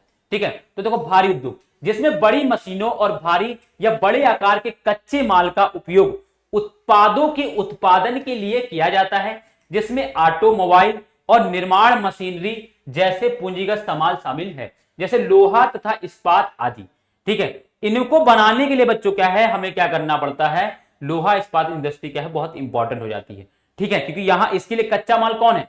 अगर इनको बनाना है तो यही चीज है। फिर देखो हल्के उद्योग, जिसमें हल्के कच्चे माल का उपयोग हल्के उपयोगिता वाले सामान बनाने के लिए किया जाता है, जैसे विद्युत उद्योग। ठीक है, तो विद्युत उद्योग क्या है बच्चों? हल्के उद्योग है। ठीक है, तो ये सब बच्चों क्या है? भारी उद्योग और हल्के उद्योग के क्या है बच्चों? इसको समझ में आ गया होगा।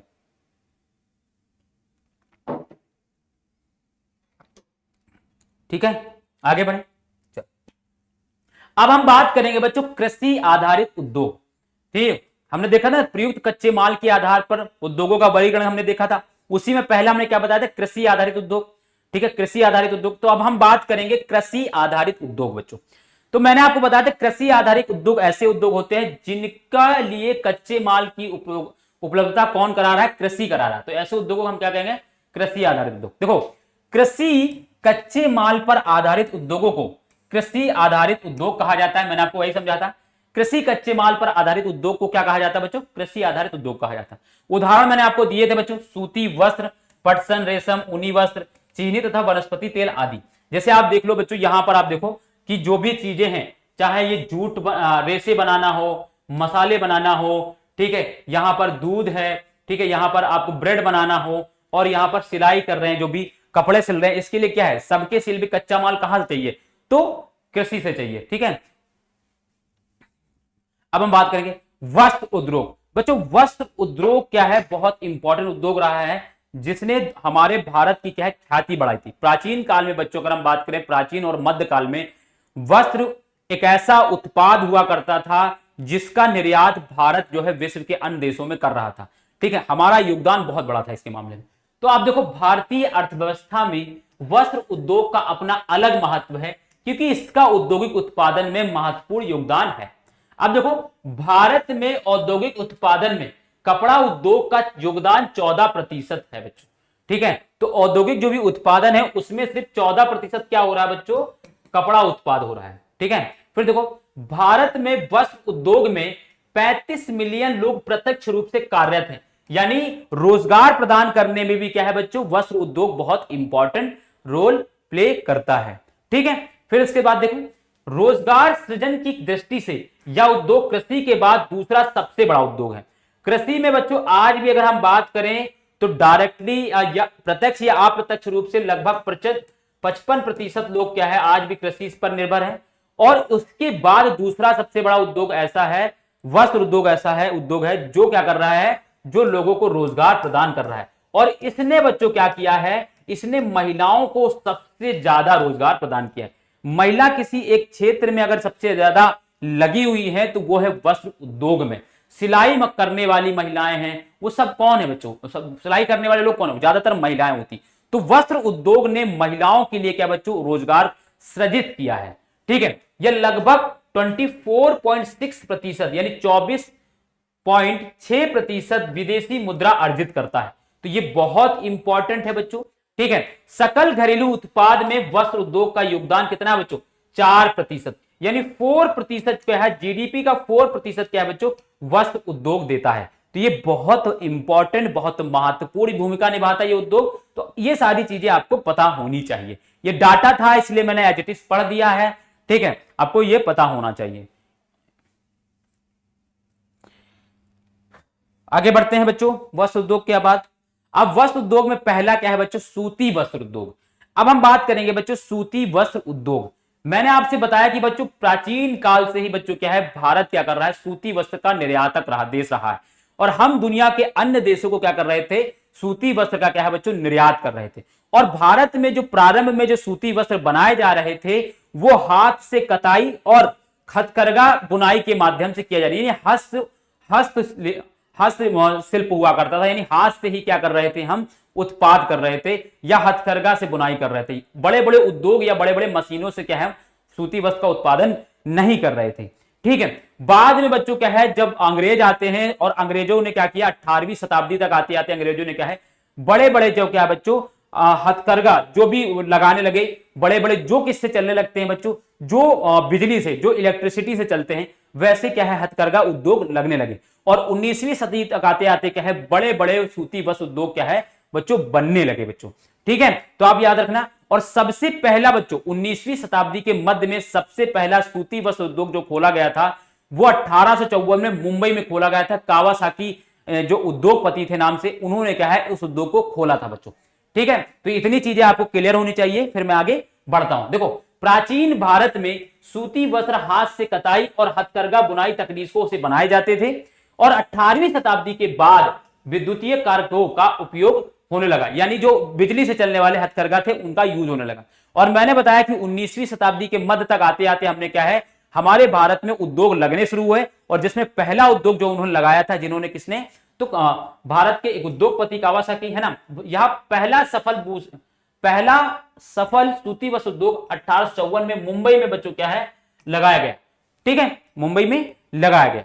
अब देखो, आरंभिक वर्षों में सूती वस्त्र उद्योग महाराष्ट्र तथा गुजरात के कपास उत्पादन क्षेत्रों तक ही सीमित थे। क्यों सीमित थे, एक तो यहां पर सूती वस्त्र के लिए कच्चा माल मिल रहा था, पहली बात। दूसरा यहां पर क्योंकि ये बड़े उस समय तक ये क्या है, एक बड़े बड़े नगर विकसित हो चुके थे। क्यों नगर विकसित हो चुके थे, क्योंकि ये बंदरगाही नगर है, सूरत है, ठीक है, मुंबई है, यहां पर बंदर, ये तट के किनारे हैं। और ये हजारों साल से क्या है, इनका विकास हो रहा था। तो इस वजह से क्या है, ये नगर विकसित हो गए। और नगर विकसित होने की वजह से गांव के बहुत सारे लोग रोजगार की खोज में क्या है, इन नगरों में गए। इन नगरों में जब गए तो लोगों को, ये उद्योगपतियों को ये बात समझ में आने लगी कि हम अगर मुंबई सूरत जैसे शहरों में अगर हम अपना उत्पाद लगाते हैं, अपना उद्योग लगाएंगे, तो हमें सस्ता श्रम भी मिल जाएगा। तो कच्चा माल तो मिल ही रहा था, दूसरा इनको क्या है, सस्ता श्रम भी मिल गया। और तीसरी बात यह थी कि विदेशों बाजार, क्योंकि विदेशों में हमारे सूती वस्त्र की मांग ज्यादा थी और विदेशों में बेचना है। और बच्चों अगर हम कहीं और क्या है, विदेशों में बेचना। अब सूरत नगर है, मुंबई नगर है, ये तट के किनारे ही है, हम यहीं पर उद्योग लगाएंगे, यहीं पर हमें कच्चा माल भी मिल रहा है, यहीं सस्ते श्रम भी मिल रहे हैं, और साथ में यहीं से हम विदेशों को आराम से बेच भी सकते हैं समुद्र के माध्यम से, ठीक है, निर्यात भी कर सकते हैं। तो ये 3 बहुत बड़े कारक थे जिनकी वजह से क्या हुआ, शुरुआत में जितने भी सूती वस्त्र उद्योग लगाए गए वो बच्चों कहां पर लगाए गए, वो यहीं पर लगाए गए, कहां पर, सूरत, अहमदाबाद, ठीक है, और गुजरात, मुंबई, या ये दोनों ही, तीनों ही नगर कहां के, तो गुजरात या महाराष्ट्र में आते हैं आज भी, तो इस वजह से यहां पर लगा गया। दूसरा, यहां की जो नमी, जो क्या कहते हैं, यहां की जो मौसम थी, जो जलवायु थी, वो नमी थी, यानी जहां पर कपास का उत्पादन भी अच्छा हो सकता है। इन सब कारणों से बच्चों क्या है, शुरुआत में यहीं पर लगेंगे, ठीक है। अब ये जो उद्योग होते हैं ना बच्चों, ये उद्योग बहुत सारे लोगों को रोजगार भी देते हैं। जो भी सूती वस्त्र उद्योग है, ये बहुत सारे लोगों को रोजगार प्रदान करते हैं, जैसे कृषकों, कपास चुनने वालों, गांठ बनाने वालों, कताई करने वालों, रंगाई करने वालों, डिजाइन बनाने वाले, पैकेट बनाने वाले और सिलाई करने वालों को यह जीविका क्या है, प्रदान करता है, यानी रोजगार क्या है, प्रदान करते हैं इतने लोगों को ये वस्त्र, ये सूती वस्त्र उद्योग, इसलिए ये बहुत महत्वपूर्ण हो जाता है। क्लियर है बच्चों, क्लियर है, आगे बढ़ जाएं। चलो अब देखो, और मैं आपको बता दूं, मैंने आप शुरुआत में ही कहा कि सूती वस्त्र का उद्योग हम दुनिया के अन्य देशों में कर रहे थे, आज भी हम दुनिया के अन्य देशों में क्या है, सूती वस्त्र का बहुत पर्याप्त मात्रा में कर रहे हैं। जैसे जापान हमारा सबसे बड़ा क्या है, एक इंपोर्टर देश रहा है, यानी हम क्या करते हैं, जापान को सूती वस्त्र का क्या है बच्चों, निर्यात करते हैं।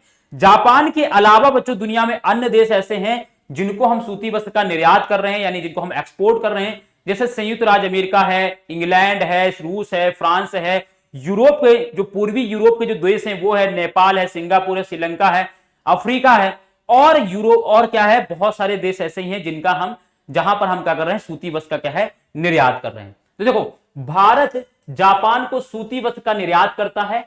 भारत में बने सूती वस्त्र के अन्य आयातक देश कौन कौन से, देखो, संयुक्त राज्य अमेरिका है, जिनको यूएसए कहते हैं, इंग्लैंड है, रूस है, फ्रांस है, पूर्वी यूरोपीय देश है, नेपाल, सिंगापुर, श्रीलंका तथा अफ्रीका के देश, जैसे दक्षिण अफ्रीका बच्चों, यहां हम सूती वस्त्र का निर्यात करें, ठीक है, क्लियर है। अब सूती रेशे विश्व के व्यापार में हमारे देश की भागीदारी काफी महत्वपूर्ण है, यह कुल अंतरराष्ट्रीय व्यापार का लगभग 1/4 भाग है बच्चों, ये बहुत इंपॉर्टेंट है, यानी 25% तक क्या कर रहे हैं हम बच्चों, सूती वस्त्र का निर्यात कर रहे हैं पूरी दुनिया में, पूरी दुनिया का 25% तक बच्चों क्या हम। आगे बढ़ते हैं, स्क्रीनशॉट ले लो, पीछे वाला लिया, इसको ले लिया, और फिर हम इसको करेंगे, इसका स्क्रीनशॉट लो, फिर हम आगे बढ़ो। ये देखो बच्चों, सूती वस्त्र उद्योग में क्या है, कच्चा माल क्या होता है बच्चों, कपास होता है। कपास का उत्पादन ज्यादातर कहां होता है बच्चों, आप सभी को जानते हो, काली मिट्टी में, और काली मिट्टी कहां पाई जाती है ज्यादातर, महाराष्ट्र, उत्तरी कर्नाटक, उत्तर पूर्वी आंध्र प्रदेश, मध्य प्रदेश का मालवा वाला क्षेत्र और गुजरात का कुछ क्षेत्र, यहां पर क्या होता है, जो है काली मिट्टी पाई जाती है। और काली मिट्टी ही क्या है, कपास के उत्पादन के लिए एक आदर्श मिट्टी होती है, इसी वजह से यहां पर कच्चा माल मिल जाता है, और इसी वजह से यहां पर शुरुआत में क्या हुआ, मैंने बताया कि शुरुआत में जो भी सूती वस्त्र उद्योग इन्हीं क्या है, राज्यों में लगाए गए, ठीक है। तो देखो, कपास पहले ऐसे होता है, फिर बाद में उसको यहां लाया जाता है, इसकी धुनाई की जाती है, इसको कुटाई की, धुनाई की जाएगी, उसके बाद इसको रेशा बनेगा यहां पर, और रेशा बनने के बाद ये एक चौथा फेज है। ये पहला चरण था बच्चों, ये दूसरा चरण है, ये तीसरा चरण है, और ये चौथा चरण है। यहां पर क्या है, ये वस्त्र बन गए, देखो कितने सुंदर सुंदर लग रहे हैं, हमको लग ही नहीं रहा कि हम इससे बनाया हमने, मतलब हमको लग ही नहीं रहा कि हम इस उत्पाद से इसको बनाया गया है। देखो यहां पर इस तरीके से बन जाता है। तो क्लास में पढ़ने से आपको एक यही फायदा है कि आपको सब्जेक्ट में, एसएसटी में एक अच्छी समझ बनेगी, ठीक है, ऐसी समझ बनेगी कि बच्चों आप आराम से क्वेश्चंस को लिख पाओगे, इस योग्य मैं आपको बना दूंगा, ठीक है। बस खाली क्लास में कंसंट्रेशन बहुत ज्यादा जरूरी होती है।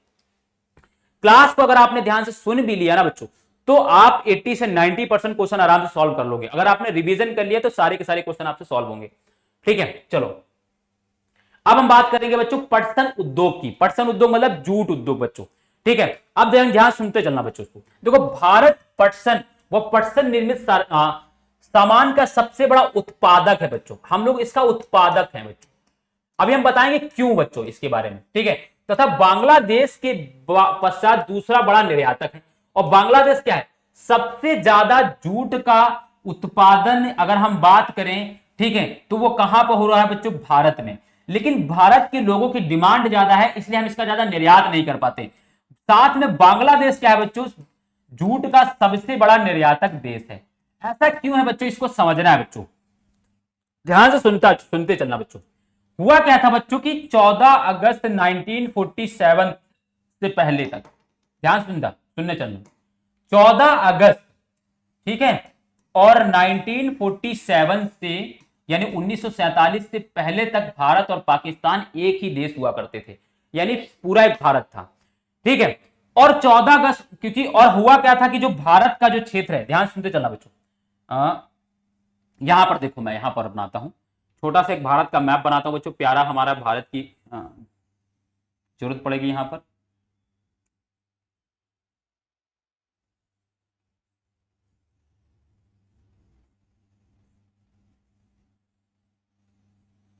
ठीक है, ये हमारा प्यारा भारत है। अब आपको लग रहा हो सर कैसे बना देते हैं इतना अच्छा मैप, तो ये प्रैक्टिस है बेटा। मुझे इंडिया का मैप छोड़ो, पूरे वर्ल्ड का मैप मुझे बनाने में 30 सेकंड लगते हैं, ठीक है।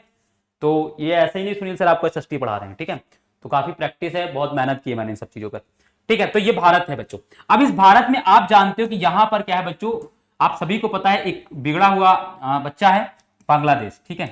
अभी इसके यहाँ थोड़ी स्थिति खराब है इसकी, ठीक है। यहां पर क्या हुआ है, अभी थोड़ा सा यहाँ पर उपद्रव चल रहे हैं, ठीक है। यहाँ की प्राइम मिनिस्टर प्रधानमंत्री शेख हसीना जी को भारत आकर भारत में शरण लेनी पड़ी है। अब वो भारत में रह रही है, लेकिन कहाँ रह रही है किसी को नहीं पता, ठीक है। तो अभी यहाँ की स्थिति थोड़ी सी खराब है।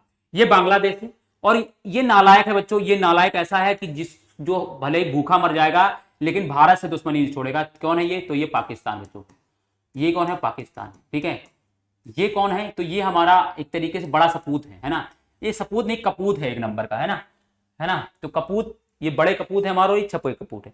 ये 14 अगस्त 1947 को पैदा हुए थे, और ये 1971 में, ठीक है। तो दोनों ही इस समय बुरी हालत में है, ठीक है। अब यहां पर समझना बच्चों, जब भारत का विभाजन नहीं हुआ था, कब से, 14 अगस्त 1947 से पहले, तो पूरा बांग्लादेश भारत में ही आता था, ठीक है, बांग्लादेश में। अब हुआ क्या बच्चों, क्या है, ध्यान सुनना बच्चों, जो बांग्लादेश है, ये बांग्लादेश बच्चों, जो ये रीजन है, इस रीजन में बच्चों क्या है, जूट का उत्पादन अच्छा होता है। जूट का उत्पादन अच्छा होता है क्योंकि यहां पर बहुत ज्यादा नदियां हैं और उस प्रकार की मिट्टी भी पाई जाती है। तो जूट का अच्छा उत्पादन कहां होता है, बांग्लादेश में। और जो जूट में लगाए गए जो उद्योग हैं, वो कहां पर लगाए गए, वो पश्चिम बंगाल, जो आज का बंगाल है, ठीक है, यहां पर लगाए गए, पश्चिम बंगाल में लगाए गए थे, ठीक है, पश्चिम बंगाल। उद्योग, जूट उद्योग कहां पर ज्यादातर लगे हैं, तो यहां लगे थे। अब हुआ क्या था बच्चों कि जब 14 अगस्त 1947 को भारत आजाद हुआ, तो बांग्लादेश चला गया इनके पास, और पश्चिम बंगाल हमारे पास रह गया। हालांकि पहले पश्चिम बंगाल नहीं हुआ करता था, बाद में इसको पश्चिम बंगाल बनाया गया, ठीक है। बांग्लादेश चला गया, पश्चिम बंगाल बचा, ठीक है। तो अब यह समझना है कि बच्चों हुआ क्या कि बंगाल के इस वाले भाग में जूट उद्योग था जो हमारे पास है, और उत्पादन वाला क्षेत्र किनके पास, इनके पास चला गया। अब कच्चे माल का क्षेत्र किनके पास है, बांग्लादेश के पास है, और उद्योग किसके पास चला गया, हमारे पास। इसीलिए शुरुआती फेज में बच्चों क्या हुआ कि हमारे उद्योगों के लिए बच्चों क्या है, जो जूट उद्योगों के लिए जो कच्चा माल चाहिए था, वो पाकिस्तान देने नहीं चाह रहा था, क्योंकि शुरुआत से ही जैसे ही हमसे अलग हुआ वैसे ही हमसे झगड़ा करके बैठा है, तो हमको कच्चा माल ये दे नहीं रहा था। अब कच्चा माल नहीं दे रहा था, इस वजह से क्या हुआ, पश्चिम बंगाल की बहुत सारी जूट उद्योग इंडस्ट्री जो थी वो बंद हो गई थी शुरुआती फेज में, क्योंकि कच्चा माल मिल नहीं रहा था। पाकिस्तान कहता हम नहीं देंगे, जाओ तुम उत्पादन करो अपने यहां। तो हम लोग शुरुआत में इतनी ज्यादा कहां से इतनी जल्दी उत्पाद करने लगे, और बहुत सारी सैकड़ों में यहां पर उद्योग लग गए थे। तो इस वजह से क्या हुआ, शुरुआत में कच्चे माल की उपलब्धता हमारे पास नहीं हुई। बाद में हम लोगों ने जूट का उत्पादन करना धीरे धीरे शुरू किया, और फिर बाद में और उद्योग लगाए गए, ठीक है। तो ये बात समझ में आ गई। अब देखो, वर्ष 2010-11 में भारत में लगभग 80% उद्योग थे। इनमें अधिकांश पश्चिम बंगाल में हुगली नदी तट पर 98 किलोमीटर लंबी, 3 किलोमीटर चौड़ी एक सकरी मेखला।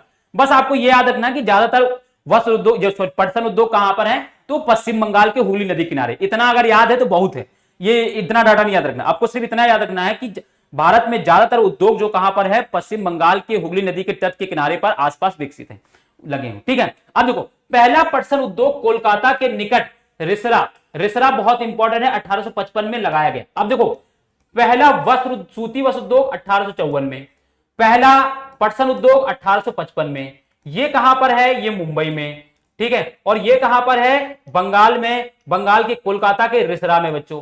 तो इस तरीके से इसको याद रखने का तरीका होता है, ठीक है।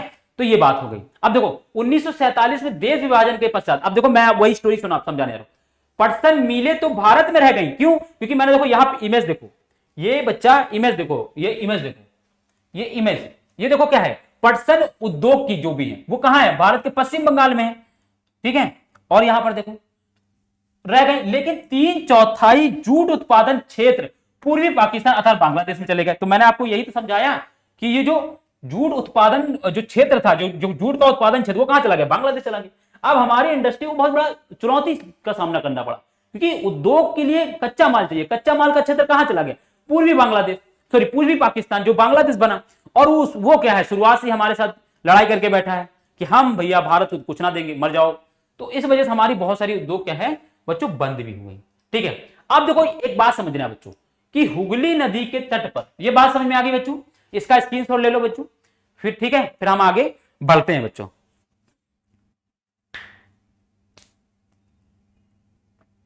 अब देखो हुगली नदी पर तट, हुगली नदी तट पर इनके स्थित होने के निम्न कारण, क्या क्या कारण है बच्चों?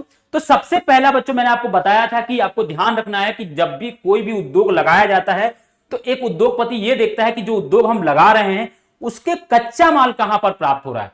तो आप सभी जानते हो कि जो बंगाल जो है वो पटसन के उत्पादन में एक इंपॉर्टेंट रोल प्ले करता है, एक महत्वपूर्ण उत्पादक राज्य है। इसी वजह से क्या है, वहां पर क्या है, हुगली नदी के आसपास का इलाका क्या है, एक तो कोस्टल इलाका है, बहुत उपजाऊ मिट्टी है, दूसरा वहां पानी बहुत मात्रा में है। तो इस वजह से वहां पर क्या है, कच्चा माल पटसन का उत्पादन अच्छा होता है, और इसी वजह से क्या हुआ, वहां पर क्या है, उद्योग लगाए गए। तो पटसन उत्पादक क्षेत्रों की निकटता। दूसरा वहां पर क्या है बच्चों, एक तो वहां पर सस्ता जल परिवहन है, सड़क परिवहन है, रेल परिवहन है, और ठीक है, इस वजह से भी देखो सस्ता जल परिवहन, सड़क, रेल व जल परिवहन का जाल बच्चों पूरा बना है, इस वजह से भी बच्चों।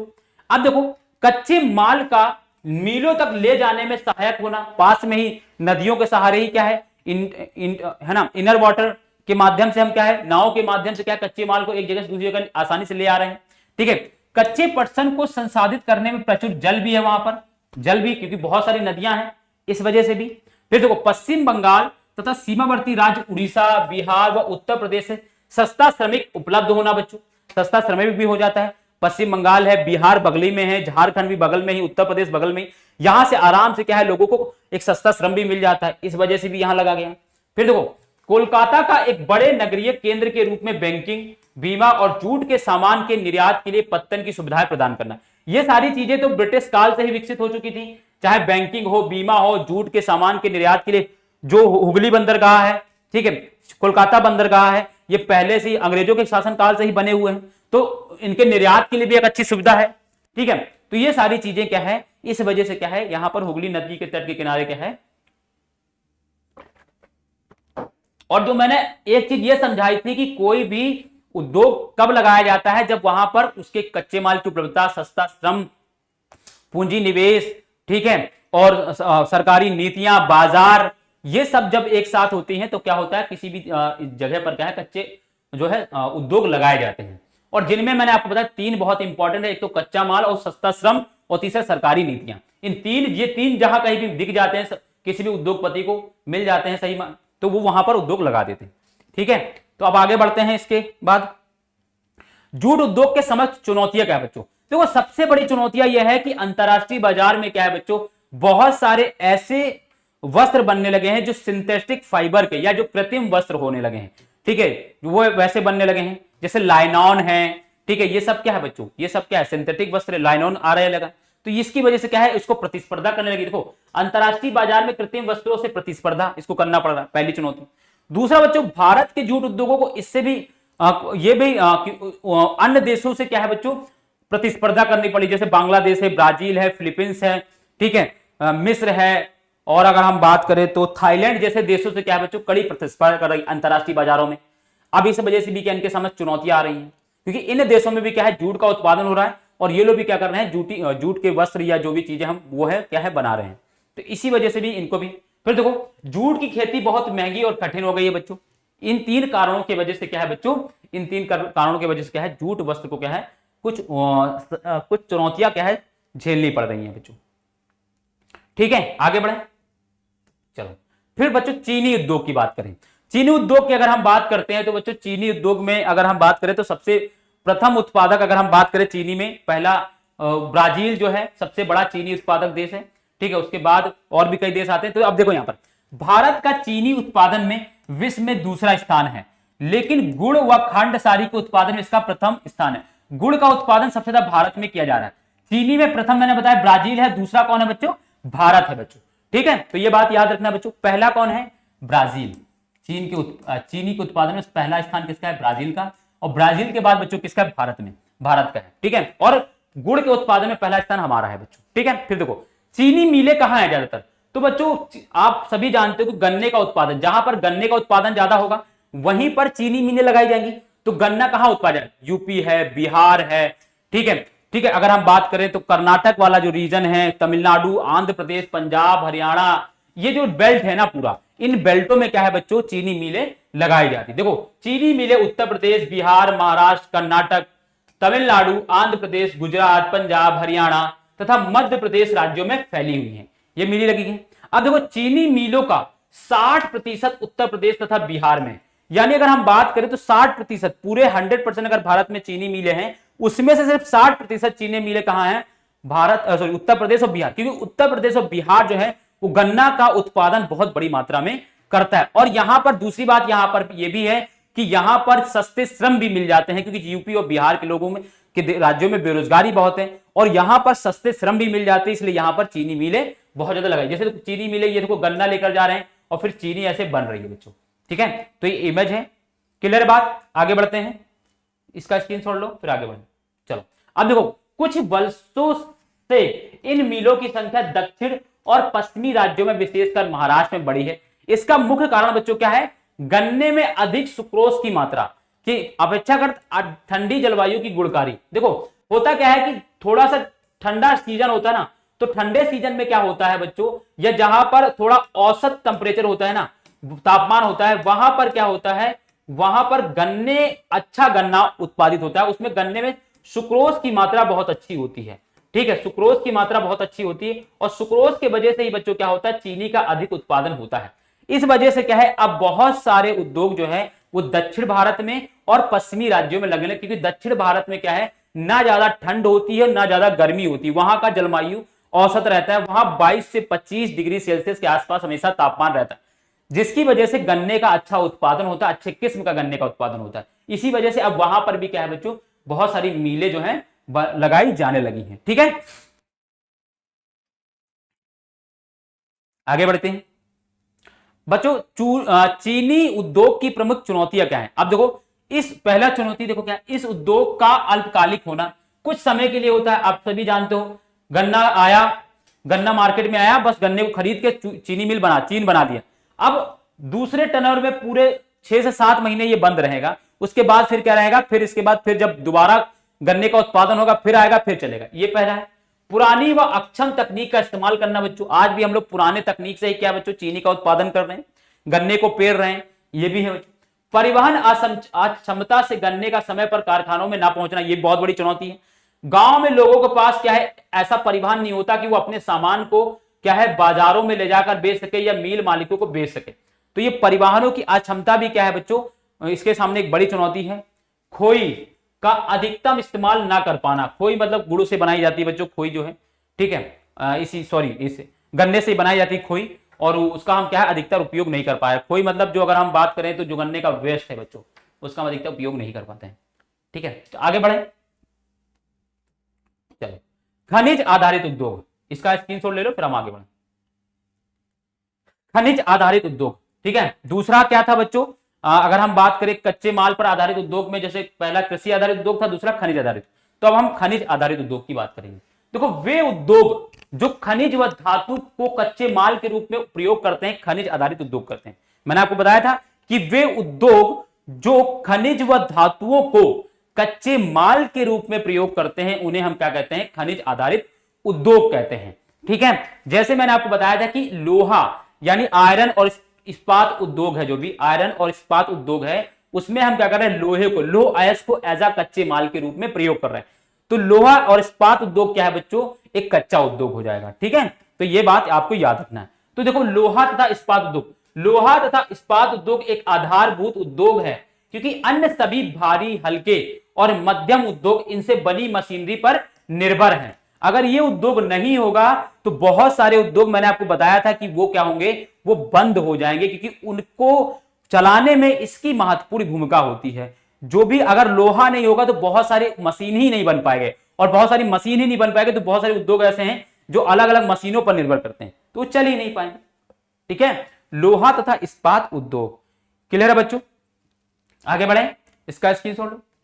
फिर देखो, विविध प्रकार के इंजीनियरिंग सामान, निर्माण सामग्री, रक्षा, चिकित्सा, टेलीफोन, वैज्ञानिक उपकरण और विभिन्न प्रकार की उपभोक्ता वस्तुओं के निर्माण के लिए इस्पात की क्या बच्चों आवश्यकता होती है। तो इन वस्तुओं के निर्माण के लिए अगर हम बात करें, इंजीनियरिंग मशीन है, निर्माण सामग्री है, रक्षा का जो क्षेत्र है, चिकित्सा है, टेलीफोन, वैज्ञानिक उपकरण और विभिन्न प्रकार की उपभोक्ता वस्तुओं के लिए निर्माण की क्या है आवश्यकता, इस्पात की आवश्यकता होती है। लोहा तथा इस्पात एक भारी उद्योग है क्योंकि इसमें प्रयुक्त कच्चा माल तथा तैयार माल दोनों ही भारी और स्थूल होते हैं। ठीक है, और इसके लिए अधिक परिवहन लागत की आवश्यकता होती है। इसे लोहा इस्पात उद्योग को भारी उद्योग क्यों कहते हैं? क्योंकि इसमें प्रयुक्त कच्चा माल और इसमें तैयार माल दोनों ही भारी और स्थूल होते हैं, और इसके परिवहन के लिए क्या बच्चों अधिक लागत लगती है, इसलिए क्या कहते हैं, इसे भारी उद्योग कहा जाता है। ये आपसे पूछा जा सकता है, बहुत इंपॉर्टेंट है। ठीक है, ये समझ बनानी होगी कि इसे हम भारी उद्योग क्यों कहते हैं, क्योंकि इसमें प्रयुक्त कच्चा माल और उसमें तैयार माल दोनों ही भारी और स्थूल होते हैं, और इनको एक स्थान से दूसरे स्थान में लेकर अधिक परिवहन की आवश्यकता होती है। ठीक है, इस उद्योग के लिए लौह एस, कोकिंग कोल तथा चूना पत्थर का अनुपात लगभग 4:2:1 का होना है। ठीक है, तो ये बहुत इंपॉर्टेंट है। इसमें लौह एस को होना चाहिए, यानी आयरन ओर होना चाहिए, कोकिंग कोल होना चाहिए, चूना पत्थर, है ना, और फिर क्या है, चूना पत्थर का इस्तेमाल होता है बच्चों। तो ये बात आपको क्लियर हो गई होगी। इसको हम क्या करते हैं बच्चों, आगे बढ़ते हैं। ठीक है, इस्पात को कठोर बनाने के लिए बच्चों एक बात रखना, इसमें कुछ मात्रा में क्या बच्चों मैग्नीज को क्या है मिलाया जाता है। मैं हमेशा मैगजीन ही बोलता हूं। ठीक है, मैगजीन पढ़ते पढ़ते मेरे दिमाग में मैगजीन आ चुका है, तो मैग्नीज होता है। ठीक है बच्चों, क्या होता है कि लोहे की स्ट्रेंथ बढ़ाने के लिए, उसको ठोस बनाने के लिए, उसकी क्षमता बढ़ाने के लिए, उसका सामर्थ्य बढ़ाने के लिए बच्चों क्या करते हैं, हम मैग्नीज को मिलाते हैं। जैसे 1 टन, ध्यान सुनना बच्चों, 1 टन लोहे में, ठीक है, 1 टन लोहा बनाने में हम क्या करते हैं बच्चों, उसमें 10 किलो क्या बच्चों मैग्नीज मिलाते हैं, मैग्नीज मिलाते हैं, मैग्जीन बोल देते हैं, मैग्नीज क्या करते हैं बच्चों मिलाते हैं। तो लोहे की क्षमता बढ़ाने के लिए, उसको सामर्थ्य बढ़ाने के लिए हम क्या करते हैं बच्चों, उसमें हम क्या करते हैं बच्चों, मैग्नीज को क्या है बच्चों मिलाते हैं। ठीक है, अब देखो, वर्ष 2018 में भारत 106.5 मिलियन टन इस्पात का निर्माण कर संसार में कच्चा इस्पात उत्पादकों में दूसरे स्थान पर है। पहले स्थान पर कौन है बच्चों, तो चाइना है। चाइना हमसे पता नहीं क्यों इन सब चीजों में मामले हमेशा आगे ही रहता है। ठीक है, आज चीन इस्पात का सबसे बड़ा उत्पादक है। मैंने आपको बताया ना, देखो अभी चीन है, इस्पात की सर्वाधिक खपत वाला देश भी चीन ही है बच्चों, और यहां पर सबसे ज्यादा खपत भी हो रही, सबसे ज्यादा उत्पादन भी यही कर रहा है और सबसे ज्यादा खपत भी कर रहा है, तो दोनों काम यही कर रहा है। ठीक है, हम दूसरे नंबर पर आते हैं। भारत में छोटा नागपुर के पठारी क्षेत्र में अधिकांश लोहा तथा इस्पात उद्योग संकेंद्रित है। छोटा नागपुर पठार बच्चों, जैसे अगर हम बात करें झरिया है, बोकारो है, ठीक है, गिरिडीह है, ठीक है, और अगर हम बात करें तो यहां पर उड़ीसा में अगर हम बात करें, ये तो झारखंड के हो गए, और अगर हम उड़ीसा की बात करें तो केंदुझर है, मयूरभंज है।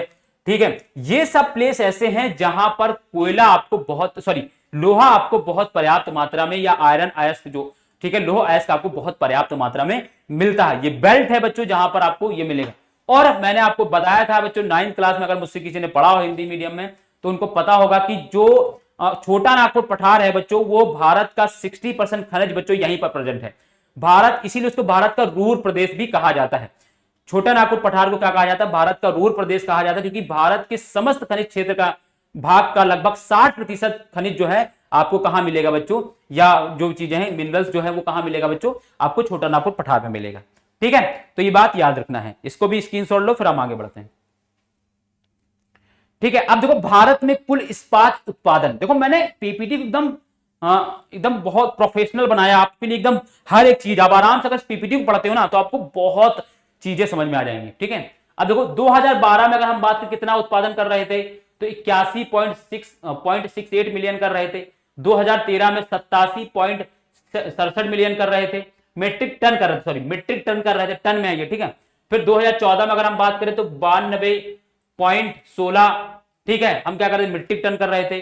2015-16 में हम 91 मीट्रिक टन कर रहे थे, और 2016-17 में अगर हम बात करें तो 101 मीट्रिक टन, और आज घटकर कितना हो गया, 86.69 मीट्रिक टन। ये कब का है, 17-18 का, ठीक है। तो ये बहुत इंपॉर्टेंट है, ऐसे आप समझ सकते हो कि हम कितना उत्पादन कर रहे थे और कितना यूज भी कर रहे थे। क्लियर बच्चों, तो इसका स्क्रीनशॉट लो, फिर हम आगे बढ़े। चलो, अब छोटा नागपुर पठार क्षेत्र में लौह और इस्पात उद्योग का अधिक संकेंद्रण होने के कारण क्या है? तो मैंने आपको बताया कि सबसे पहला कारण तो यही है कि कच्चे माल की उपलब्धता। आपने अगर मेरे वो चीज समझ में आ गई होगी कि औद्योगिक अवस्थिति, अगर वो टॉपिक समझ में आएगा तो आप आराम से किसी भी उद्योग को बता सकते हो। पहला, कच्चे माल की उपलब्धता, सीधे सीधे लिखोगे, ठीक है। कच्चे माल की उपलब्धता होती है तो इसीलिए लौह एस की कम लागत हो जाएगी बच्चों, ठीक है। लौह एस की कम लागत, उसको ले जाने आने में तो लागत लगी। फिर दूसरा, उच्च कोटि के कच्चे माल की निकटता। और आप देखो ना, झारखंड, उड़ीसा, ये क्षेत्र ऐसे हैं जहां पर आपको सस्ते श्रम भी मिल जाते हैं। ये बिहार, यूपी के आसपास के राज्य, तो सस्ते श्रम भी हो गया। तीसरा, स्थानीय बाजार में इनके मांग की विशाल संभावना, ठीक है, बहुत संभावना है, ठीक है, ये इसी में आ जाएगा। स्थानीय बाजार में इनके मांग की विशाल संभावना है बच्चों, ठीक है। इस वजह से क्या है बच्चों, वहां पर छोटा नागपुर प्लेटू में क्या है बच्चों, आपको आप देखो छोटा नागपुर पठार में लोहा और इस्पात उद्योग क्या है लगाए जा रहे हैं, ठीक है। पहली मैंने आपको बता दिया, पहला कच्चा माल, दूसरा सस्ते श्रम, तीसरा स्थानीय बाजार, ठीक है। ये सब बहुत इंपॉर्टेंट हो जाते हैं। और वहां का क्लाइमेटिक कंडीशन, ये सब लिखकर आ जाओ, आप आराम से आपको नंबर मिलेंगे। आपको किसी में भी पूछा जाए, आप सीधे यही 3-4 पॉइंट छेप के आ जाए, ठीक है। किसी में पूछा जाए कि कोई भी उद्योग यहां पर क्यों लगाए जा रहे हैं, तो कच्चा माल, सस्ते श्रम, बस चेप के आ जाना, ठीक है। ये सारी चीजें आपको नंबर मिलेंगे। बाजार, चलो, भारत में लौह एवं इस्पात उद्योग का पूर्ण विकास ना होने के कारण बच्चों, ठीक है, क्या क्या कारण थे बच्चों? तो यहां पर एक चीज समझो कि हमारे भारत में, भारत संसार का एक महत्वपूर्ण लौह इस्पात उत्पादक देश है, तथापि हम इनके पूर्ण संभाव का विकास नहीं कर पाए हैं।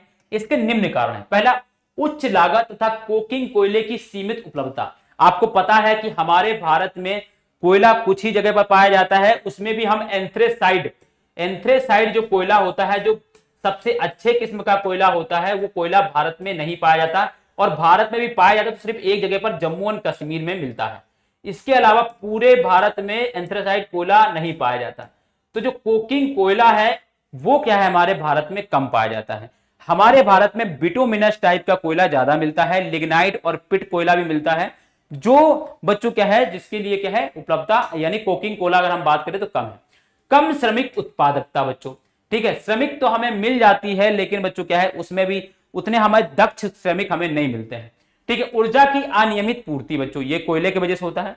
तीसरा, अविकसित अवसंरचना। ये बच्चों क्या है, संरचना मतलब जो स्ट्रक्चर है, जहां पर कोई उद्योग लगाना है तो उसको परिवहन के लिए पूरी सड़कें बनी होनी चाहिए, अच्छा इंफ्रास्ट्रक्चर होना चाहिए। ये सारी चीजें ना होने के कारण क्या है, भारत में बहुत अच्छे तरीके से ये परिपक्व नहीं हो पा रहा है, ठीक है। दुनिया के अन्य देशों के जो उद्योग हैं और जो लोहा और इस्पात उद्योग हैं, वो भारत में नहीं आ पा रहे हैं, ठीक है। आगे बढ़ते हैं। आगे हम बात करेंगे बच्चों एल्युमिनियम प्रगलन, ठीक है, यानी स्मेल्टिंग, ठीक है। अब देखो, भारत में एल्युमिनियम प्रगलन द्वारा सर्वाधिक महत्वपूर्ण धातु शोधन उद्योग है, ठीक है।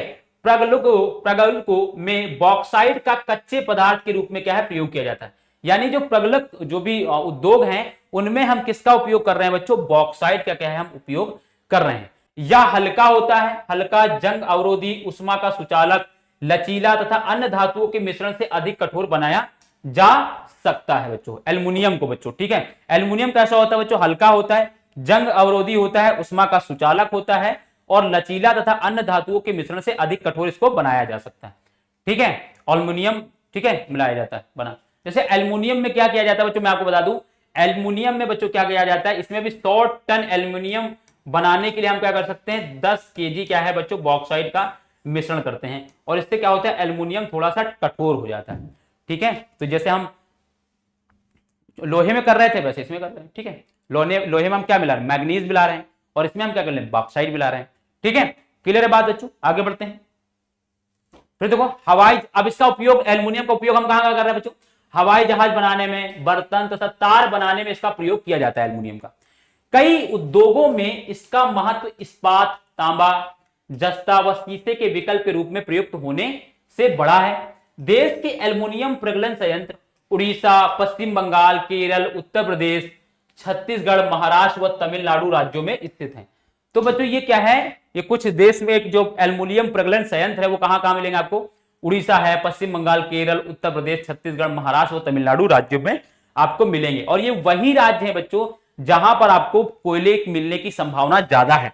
ठीक है, जैसे उड़ीसा है कोयले के क्षेत्र, पश्चिम बंगाल है, केरल तो नहीं है, उत्तर प्रदेश भी नहीं है, लेकिन छत्तीसगढ़ है, महाराष्ट्र, तमिलनाडु, इन सब जगहों पर आपको कोल बहुत मात्रा में मिल जाएगा, पर्याप्त मात्रा में। इसलिए इन्हीं क्षेत्रों में क्या है बच्चों, एल्युमिनियम प्रगलन उद्योग ज्यादा लगाए भी गए हैं, क्योंकि कच्चा माल किस, एल्युमिनियम प्रगलन के लिए कच्चा माल क्या हो जाएगा बच्चों? कोयला। ऊर्जा क्या है बच्चों? कोयला हो जाएगा। ऊर्जा के रूप में कोयले का यूज करेंगे तो कोयला चाहिए, और एल्युमिनियम भी इन्हीं क्षेत्रों में मिलता है। अब देखो बच्चों रसायन उद्योग, देखो अगर हम रसायन उद्योग की बात करें, यानी केमिकल इंडस्ट्री की बात हम करने जा रहे हैं, भारत में रसायन उद्योग तेजी से विकसित हो रहा है तथा फैल रहा है। ठीक है, हमारे भारत में जो रासायनिक उद्योग है वो तेजी से, जिसमें हम मेडिकल के फॉर्म में, या हम बात करें दवाइयों के क्षेत्र में, बहुत तेजी से बढ़ रहे हैं आगे। ठीक है, जिसमें बहुत इंपॉर्टेंट, देखो इनकी भागीदारी सकल घरेलू उत्पाद में लगभग 3% है बच्चों, मात्र 3% क्या है अभी इनकी भागीदारी है, और इनमें भी हमें क्या है, इनमें धीरे धीरे आगे बढ़ रहे हैं। अब देखो यह उद्योग एशिया का तीसरा बड़ा तथा विश्व में आकार की दृष्टि से 12वें स्थान पर, यानी अगर हम बात करें तो एशिया में हमारा तीसरे नंबर पे हम आते हैं, और पूरे विश्व में अगर हम बात करें तो हम 12वें नंबर पर आते हैं इस क्षेत्र में, रसायन उद्योग के क्षेत्र में। ठीक है, अकार्बनिक और कार्बनिक दोनों क्षेत्रों में तीव्र वृद्धि दर्ज की गई है। ठीक है, तो इसमें रासायनिक उद्योग में कार्बनिक और अकार्बनिक उद्योग होते हैं, जिनमें हमने क्या है, दोनों ही क्षेत्रों में क्या है बच्चों, तीव्र वृद्धि की है। ठीक है, तो आप देखो यहाँ पर इमेजेस देख लो कुछ आप। ठीक है, इसके बाद हम आगे स्क्रीनशॉट। अब ये चीजें एक्चुअली थोड़ा सा फैक्चुअल चीजें, तो आपको पढ़ते चलना है, इसमें समझ वाली चीजों की मैं खुद ही समझ विकसित कराते जाऊंगा। अब देखो अकार्बनिक रसायनों में क्या है बच्चों, सल्फ्यूरिक अम्ल, नाइट्रिक अम्ल, क्षार, सोडा एस, ठीक है, तथा कास्टिक सोडा आदि शामिल है। जैसे जो सफाई के लिए जो चीजें हम यूज करते हैं, जैसे आप देखो सोडा एस है, कास्टिक सोडा है, ठीक है, ये सब सल्फ्यूरिक अम्ल, ये सब क्या है, हम लोग सफाई में भी यूज करते हैं। देखो कार्बनिक पदार्थों में पेट्रो रसायन शामिल है, जैसे कृत्रिम वस्त्र है, कृत्रिम रबर है, प्लास्टिक है, रंजक पदार्थ है, जिसमें दांत साफ करने के लिए दवाइयां हैं, औषधि रसायन को के बनाने में प्रयोग किए जाते हैं। ठीक है, तो कार्बनिक अकार्बनिक में वो हो गए और कार्बनिक में ये हो गए। ये उद्योग तेल शोधनशालाओं या पेट्रोल रसायन संयंत्रों के समीप स्थापित किए। आपने ये सारी चीजें केमिस्ट्री में भी पढ़ते हुए थी। ठीक है, आपने केमिस्ट्री में भी कार्बनिक और अकार्बनिक क्या होता है ये केमिस्ट्री में पढ़ते हो। ठीक है, तो वहां से और यहां से कनेक्ट करना दोनों चीजों को, और आराम से समझ में आ जाएगा, और समझ में यहां पर भी आ जाएगा, ज्यादा हार्ड टफ नहीं है। ठीक है, क्लियर है ये बात? तो इसको आगे बढ़ाते हैं। अब देखो उर्वरक उद्योग, ये बहुत इंपॉर्टेंट उद्योग है, क्योंकि इसकी वजह से क्या हुआ है, हमारे भारत में कृषि के उत्पादन, कृषि में उत्पादकता बढ़ी है, कृषि की उत्पादकता बढ़ी है, इसीलिए जो उर्वरक उद्योग है बहुत इंपॉर्टेंट उद्योग है। ठीक है, अब देखो उर्वरक उद्योग नाइट्रोजनी उर्वरक, मुख्यतः यूरिया बच्चों समझे, ठीक है, फास्फोरिक उर्वरक डीएपी तथा अमोनियम फास्फोट और मिश्रित उर्वरक, इन तीनों, ठीक, जिसमें 3 मुख्य पोषक तत्व हैं, नाइट्रोजन है, फास्फेट है, पोटाश शामिल है, के उत्पादन के क्षेत्र के इर्द गिर्द क्या है, केंद्रित है बच्चों। तो ये बहुत इंपॉर्टेंट है। इसमें देखो सबसे इंपॉर्टेंट क्या होता है, नाइट्रोजन, फास्फेट और बच्चों क्या है, पोटाश शामिल होता है। ठीक है, नारियम एनपीके आपने सुना होगा बच्चों, एनपीके, ठीक है, नाइट्रोजन, फास्फेट और पोटाश। ठीक है, ये एनपीके बच्चों क्या है, ये हमारे भारत की मिट्टियों में कम पाया जाता है, इसीलिए हम क्या बच्चों यूरिया का यूज करते हैं, क्योंकि यूरिया में इन्हीं 3 चीजों की पर्याप्त मात्रा होती है बच्चों। ठीक है, तो उर्वरक नाइट्रोजन उर्वरक है ना। ठीक है, उर्वरक उद्योग नाइट्रोजनी उर्वरक, फास्फोट उर्वरक और अमोनिया फास्फेट और मिश्रित उर्वरक, जिनमें 3 मुख्य पोषक उर्वरक, जिसमें नाइट्रोजन, फास्फेट व पोटाश शामिल है, के उत्पादन क्षेत्रों के इर्द गिर्द केंद्रित हैं। तो ये उद्योग इन्हीं के आसपास लगाए जाते हैं। ठीक है, तो आप देख लो सीमेंट उद्योग, यहां पर देख लो आप, सॉरी यूरिया उद्योग, यहां पर लिखा हुआ देखो, ये यूरिया उद्योग, यूरिया लगाया जा रहा है। ठीक है, हम लोग खेतों में अगर हम फर्टिलाइजर, जो खेतों में सफेद चूने की तरह जो चीजें होती है हम छिड़कते हैं, उसको यूरिया बोलते हैं। ठीक है, अब देखो पोटाश पूर्णतः आयात किया जाता है, क्योंकि हमारे देश में वाणिज्यिक रूप से या किसी भी रूप में प्रयुक्त होने वाला पोटाश या पोटेशियम यौगिक के भंडार नहीं है। हम ये क्या कर रहे हैं, मतलब हम पोटाश का, जिसमें से क्या है, पोटाश का आयात कर रहे हैं। ठीक है, ठीक है। अब देखो हरित क्रांति के पश्चात यह उद्योग देश के अन्य भागों में भी फैल गया है। ठीक है, अन्य भागों में फैल गया है, क्योंकि हरित क्रांति में हमने जो यूरिया है, ठीक है, इसका बहुत ज्यादा यूज किया, तो इसकी वजह से हमारे भारत में भी क्या है, बहुत सारे उर्वरक उद्योग लग गए। और दुनिया के, भारत के अन्य देशों में, जैसे अन्य क्षेत्रों में, जैसे गुजरात है, तमिलनाडु, उत्तर प्रदेश, पंजाब और केरल राज्य कुल उर्वरक उत्पादन का लगभग 50% उत्पादन करते हैं। तो जैसे 50% उत्पादन कौन राज्य कर रहे हैं, सिर्फ गुजरात, तमिलनाडु, उत्तर प्रदेश, पंजाब और केरल, ये राज्य कर रहे हैं। अन्य महत्वपूर्ण उत्पादक राज्य कौन से हैं बच्चों? आंध्र प्रदेश है, उड़ीसा है, राजस्थान है, बिहार है, महाराष्ट्र है, असम है, पश्चिम बंगाल है, गोवा, दिल्ली, मध्य प्रदेश तथा कर्नाटक। ये राज्य ऐसे हैं जो क्या कर रहे हैं, जो उर्वरक अन्न उत्पादक, जो उर्वरक उद्योग के अन्न उत्पादक राज्य हैं। ठीक है, सबसे इंपॉर्टेंट क्या है, ये 5 राज्य हैं जो 50% तक क्या बच्चों करते हैं, उर्वरक उत्पादन करते हैं। ठीक है, क्लियर है, स्क्रीनशॉट ले लो। आगे देखो, ये फैक्चुअल चीजें हैं और ये आप कहीं ना कहीं केमिस्ट्री में भी पढ़ते हो, तो इसीलिए मैं इसको थोड़ा सा फास्ट लेकर चल रहा हूं। अब देखो सीमेंट उद्योग बच्चों, सीमेंट उद्योग के बारे में बच्चों पढ़ते हैं। देखो निर्माण कार्यों जैसे घर, कारखाने, पुल, सड़कें, हवाई अड्डा, बांध तथा अन्य व्यापारिक प्रतिष्ठानों के निर्माण में सीमेंट आवश्यक है। ठीक है, अब देखो इस उद्योग को भारी व स्थूल कच्चे माल जैसे चूना, पत्थर, सिलिका और जिप्सम की आवश्यकता होती है। पहला सीमेंट उद्योग सन 1904 में चेन्नई में लगाया गया था। ठीक है बच्चों, तो आप देखो सीमेंट उद्योग के बारे में देखो, आप थोड़ा सा पढ़ लो इसको, जिसमें निर्माण कार्य जैसे घर बनाने में, कारखाने, पुल, सड़कें, हवाई अड्डा, बांध, ठीक है, इनमें क्या हम क्या सीमेंट का उपयोग कर रहे हैं। और इस उद्योग को भारी स्थूल कच्चे माल जैसे चूना है, चूना पत्थर है, सिलिका है और जिप्सम की आवश्यकता होती है। और पहला सीमेंट उद्योग कब लगाया गया बच्चों? 1904 में चेन्नई में लगाया गया था बच्चों। ये इंपॉर्टेंट है, इसको याद रखना, आपसे पूछा जाएगा। पहला सीमेंट उद्योग कहां लगाया गया था? चेन्नई में। और कब लगाया गया था? तो 1904 में। तो ये चीजें आपको क्लियर होनी चाहिए बच्चों। ठीक है, देख लो आप, अंबुजा सीमेंट बच्चों, ये अल्ट्राटेक सीमेंट बच्चों, ये सब क्या है? सीमेंट है बच्चों। ठीक है, क्लियर है।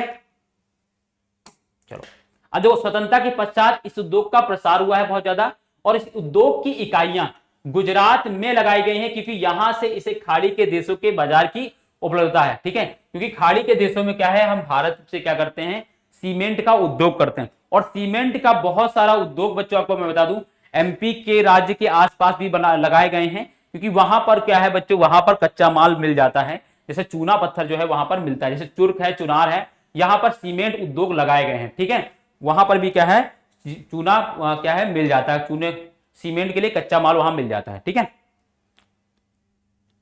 अब मोटर गाड़ी उद्योग बच्चों, ये देखो जहां पर मोटर, देखो मोटर गाड़ी यात्रियों तथा सामान के तीव्र परिवहन के साधन है बच्चों। ये तो कोई ऐसा रॉकेट साइंस नहीं है, आप सभी जानते हो।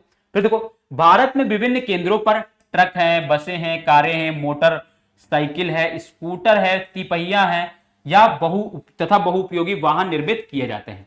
तो ये तो बहुत आसान है बच्चों। मोटर गाड़ी क्या है, यात्री या सामानों को एक जगह से दूसरी जगह ले जाने के लिए, और इनके लिए हम क्या बहुत सारी चीजों का क्या है, बना रहे हैं, उनका निर्मित कर रहे हैं। जैसे हम ट्रक है, बसें हैं, कारें हैं, मोटरसाइकिल है, स्कूटर है, इन सब का क्या है, हम बच्चों बना रहे हैं। ठीक है, आगे बढ़े। चलो, उदारीकरण के पश्चात बच्चों नए और आधुनिक मॉडल के वाहनों का बाजार तथा वाहनों की मांग बढ़ी है बच्चों, जिससे इस उद्योग में विशेषकर कार, 2 पहिया तथा 3 पहिया वाहनों में अपार वृद्धि हुई है। क्योंकि जनसंख्या वृद्धि हुई, जनसंख्या वृद्धि ने क्या किया, उनको शौक दौड़ा 2 पहिया चलाने का, 3 पहिया चलाने का, 4 पहिया चलाने का। ठीक है, तो उन्होंने क्या है, खरीदना शुरू किया। जब खरीदना शुरू किया, उनके पास आय आने लगी। आय आने के बाद उन्होंने शौक बढ़ गए, शौक बढ़ने से कार खरीदना, मोटर गाड़ी खरीदना, स्प्लेंडर गाड़ी खरीदना, 2 पहिया गाड़ी खरीदना, उनको शौक। अब ये जब खरीदने लगे तो इससे क्या हुआ, बाजार में इनकी मांग बढ़ी। जब मांग बढ़ी तो लोगों ने इसका उत्पादन भी बहुत ज्यादा मात्रा में करने लगा। अब देखो, यह उद्योग दिल्ली है, गुड़गांव, मुंबई, पुणे, चेन्नई, कोलकाता, लखनऊ, इंदौर, हैदराबाद, जमशेदपुर तथा बेंगलुरु के आसपास स्थित है। ठीक है, स्थित है। तो ये उद्योग यहां पर क्या है बच्चों, लगाए गए हैं। ठीक है, इसका क्या करो, स्क्रीनशॉट ले लो। फिर हम क्या करें बच्चों, आगे बढ़ें। अब देखो, सूचना प्रौद्योगिकी तथा इलेक्ट्रॉनिक उद्योग बच्चों, ठीक है, ये भी बहुत इंपॉर्टेंट है। आज की दुनिया में सूचना प्रौद्योगिकी और इलेक्ट्रॉनिक जो उद्योग हैं वो बहुत तेजी से विकसित हो रहे हैं, क्योंकि लोगों की मांग बढ़ रही है। ठीक है, और सूचना प्रौद्योगिकी तो बहुत तेजी से बढ़ रहा है। ठीक है, तो इसके बारे में हम जानते हैं बच्चों। देखो, इलेक्ट्रॉनिक उद्योग के अंतर्गत आने वाले उत्पादों में ट्रांजिस्टर से लेकर television, telephone, cellular, telecom, telephone exchange, radar, computer तथा दूर संचार उद्योग के लिए उपयोगी अनेक अन्य उपकरण तक बनाए जाते हैं बच्चों। ठीक है, इलेक्ट्रॉनिक उद्योग के अंतर्गत हम इन चीजों को क्या है बनाते हैं। ठीक है, देखो बेंगलुरु क्या है बच्चों, भारत की इलेक्ट्रॉनिक राजधानी के रूप में उभरा है। आपको पता है कि हम लोग इसको क्या कहा जाता है, बेंगलुरु क्या कहा जाता है। ठीक है, इलेक्ट्रॉनिक उद्योग क्या है, राजधानी कहा जाता है। ठीक है, तो आपको यह भी पता होगा बेंगलुरु को, यह आपसे पूछा भी जाता है। तो अब यहाँ पर देखो एआई मैंने लगाया है और यहाँ पर बहुत सारे कंप्यूटर्स मैंने लगाए हैं, तो इमेज लगाइए ताकि आप इसको देख कर समझ सको। ठीक है, आगे बढ़ते हैं। चलो, इलेक्ट्रॉनिक सामान के अन्य महत्वपूर्ण उत्पादक केंद्र कौन है?